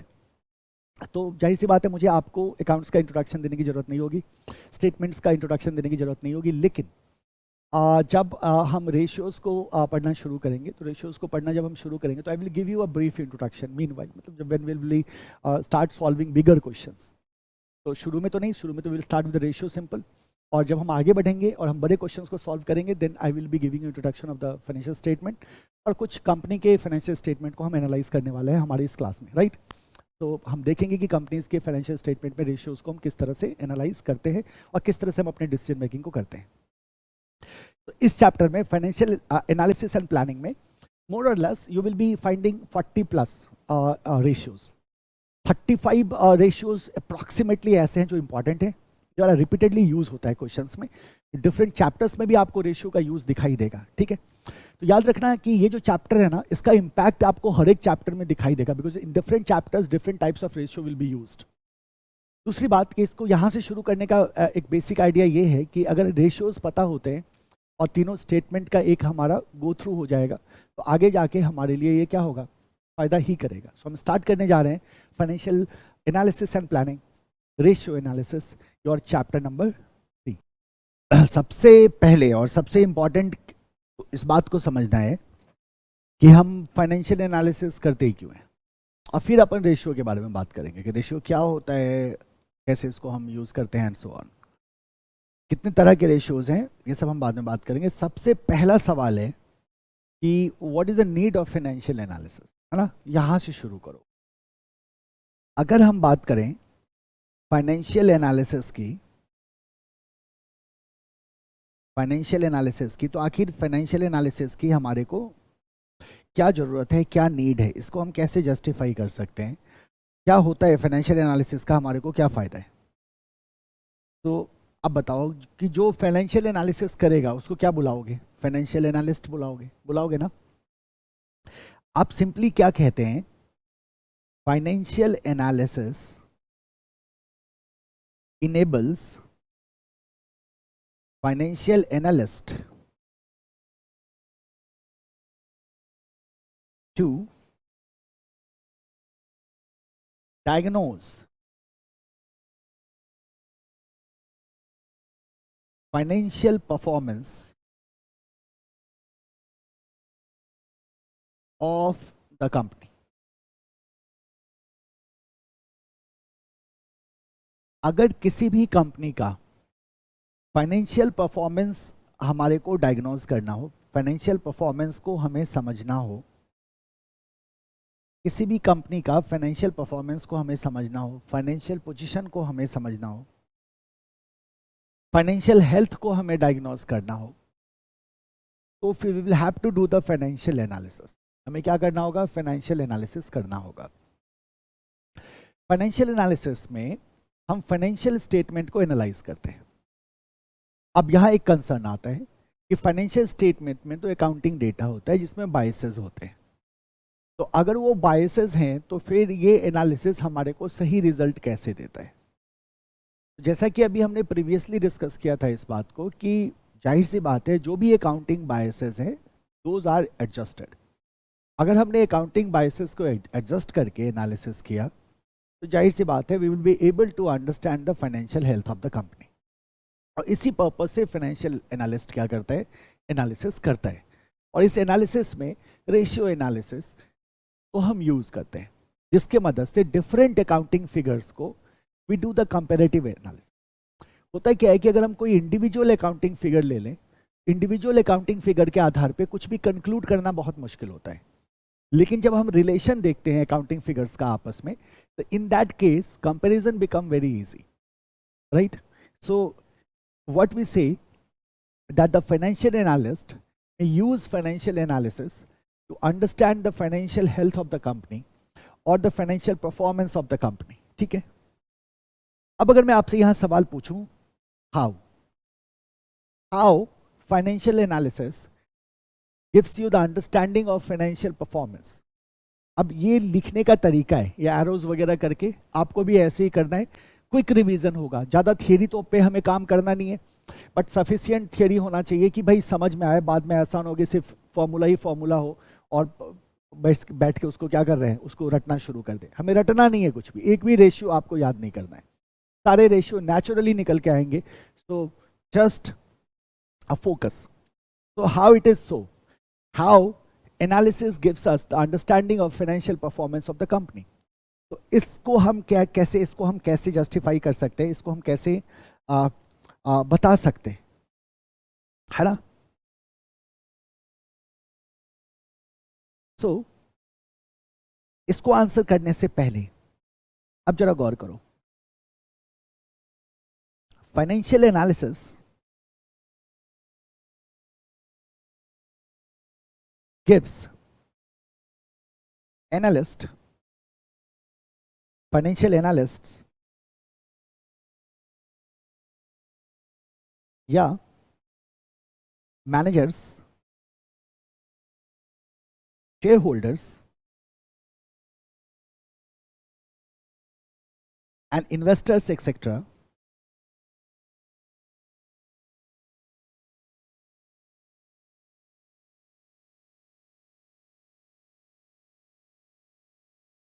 understanding of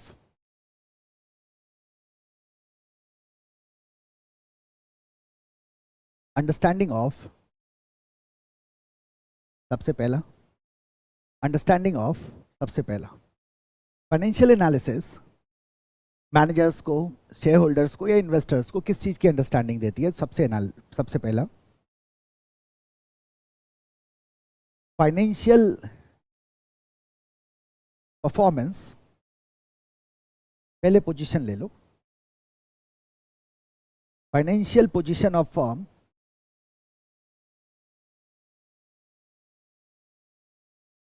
eight a point of time.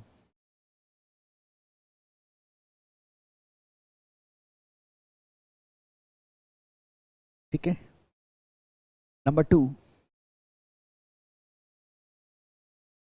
Financial performance of firm for a given time period.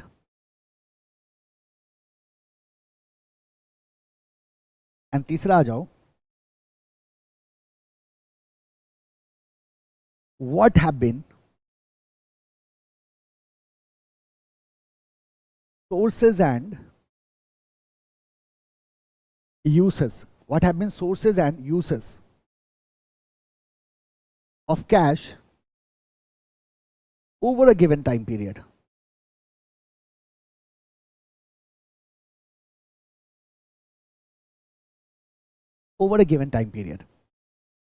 तो ये तीन चीजों की अंडरस्टैंडिंग आपको through analysis you can gain. Financial position of a firm at a point of time, तो किसी particular point of time पे हमारे फर्म का फाइनेंशियल पोजीशन क्या है। तो आप क्या करते हैं, इसके लिए बैलेंस शीट बनाते हैं। आपने क्या कहा, balance sheet as on 31st of March 2022। So at that point of time, what is the financial position of the firm that can be easily identified. तो अपन क्या कहते हैं कि for this purpose we create a statement and that statement is what? Balance sheet, right? Financial performance of firm for a given time period. तो एक given time period में if you have to see the financial performance, तो इसके लिए आप क्या use करते हैं, profit and loss account for that time period. And what have been sources and usage of cash over the period of time, इसके लिए आप किसको यूज करते हैं, इसके लिए आप यूज करते हैं कैश फ्लो स्टेटमेंट को। इसके लिए आप क्या यूज करते हैं, इसके लिए आप कैश फ्लो स्टेटमेंट को यूज करते हैं। So what we do, what analysts do, what managers, shareholders and investors are going to do, they are going to analyze these financial statements. We have three. तो हम क्या कहते हैं, there are two principal financial statement, two principal financial statements. कौन कौन से हैं हमारे पास, balance sheet and P&L. And an ancillary statement जो है हमारे पास cash flow statement, these are used. तो इस चैप्टर में हमें बैलेंस शीट के, प्रॉफिट लॉस के और कैश फ्लो स्टेटमेंट के डिफरेंट कंपोनेंट्स को, डिफरेंट अकाउंटिंग फिगर्स का कंपैरेटिव एनालिसिस करना है। इनफैक्ट उनके रेशियोज देखने हैं हमें, और उन रेशियोज के आधार पे we will be able to understand the financial position, the financial performance and the use of cashes over the period of time. ये understanding you can develop with the help of ratio, and that is why you are studying ratio analysis. यही वजह है कि आप ratio analysis को समझ रहे हैं, और आप सिंपल सा रीज़न ये रखते हैं इस चैप्टर को क्यों पढ़ रहे हैं हम, या इसकी ज़रूरत हमें क्यों होती है। तो आप कहते हैं बिकॉज जो इंडिविजुअल इंडिपेंडेंट अकाउंटिंग फिगर्स हैं वो इतने कन्विंसिंग नहीं होते, बहुत ज़्यादा इन्फॉर्मेशन वो हमें नहीं देते। लेकिन अगर हम उनको कंपेयर करते हैं, in that case that gives a lot of information, जिसके आधार पे decision making can be done easily, है ना। And for that purpose basically we do this analysis. तो करता क्या है ये, हमने क्या कहा था कि how it gives us the understanding of the financial performance of the firm. तो हम इसको किस तरह से देख सकते हैं, जरा देखो, है ना। यही था क्वेश्चन हमारा। Financial analysis enables financial analyst to diagnose financial performance of the company. हमने कहा था हाउ, है ना, क्या रीजन है इसके। तो हमने क्या कहा,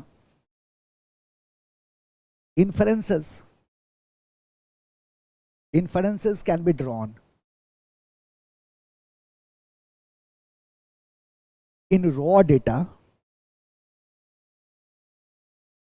and financial ratios. Inferences can be drawn, है ना, with the help of analysis we can create ratios, we can draw inferences from the raw data.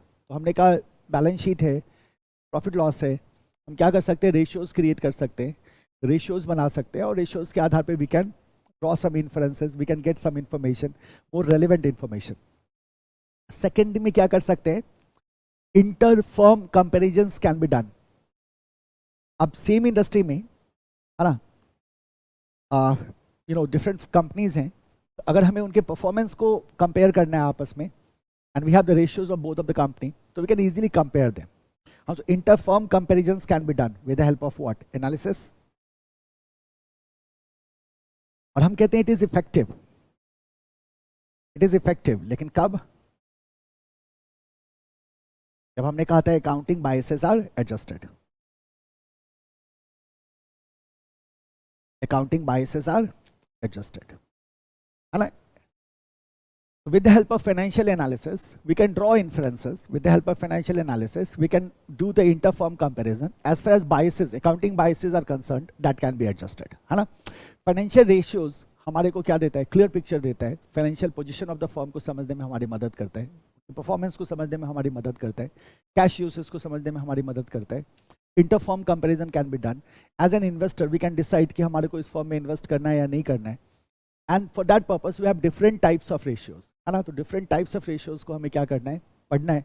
और इस चैप्टर में रेशियो एनालिसिस में we have to understand 4 different categories of ratios, जिसके अंदर आपके सब टाइप्स हैं जिनको आपको थॉरली देखना है। ठीक है, स्टार्ट करते हैं चैप्टर को। ये इतना छोटा सा इंट्रोडक्शन था, व्हाट इज फाइनेंशियल एनालिसिस। बहुत डिटेल में भी बात करने की हमारे को जरूरत नहीं है।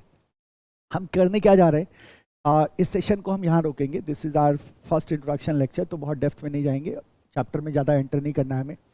सेकेंड लेक्चर में हम यहाँ से कंटिन्यू करेंगे रेशियो एनालिसिस को। First of all I will give you the introduction of ratio, then will talk about different statements, और स्टेटमेंट का एक ब्रीफ इंट्रोडक्शन के बाद I will start with the first ratio. हर एक रेशियो के बाद we will be doing questions as well, और क्वेश्चंस को हम साथ ही साथ क्या करते चलेंगे, सॉल्व करते हुए चलेंगे, राइट। आपको क्या करना है, हर एक लेक्चर को बहुत ही सिस्टमेटिक वे में आपको देखना है। अपनी नोटिंग परफेक्ट रखिएगा, नोटिंग में कहीं कोई कमी नहीं होनी चाहिए, है ना, एंड स्टे फोकस्ड, राइट। तो हमारे अटेम्प्ट में we have to cross 95, we have to cross 95। कहने का मतलब अगर हम FM में 50 स्कोर करते हैं, 45 प्लस अगर हम चले जाते हैं SM में, तो हम आसानी से 95 को क्रॉस करेंगे। That can be done very easily, है ना, बहुत आसानी से करा जा सकता है, बशर्ते आप सही तरह से जो मैं इंस्ट्रक्शन दे रहा हूँ उसको आप फॉलो करें और सही तरह से प्रिपरेशन करें। Stop here, see you next session, और यहाँ से हम आगे कंटिन्यू करेंगे। Thank you, keep working hard, keep shining, bye bye.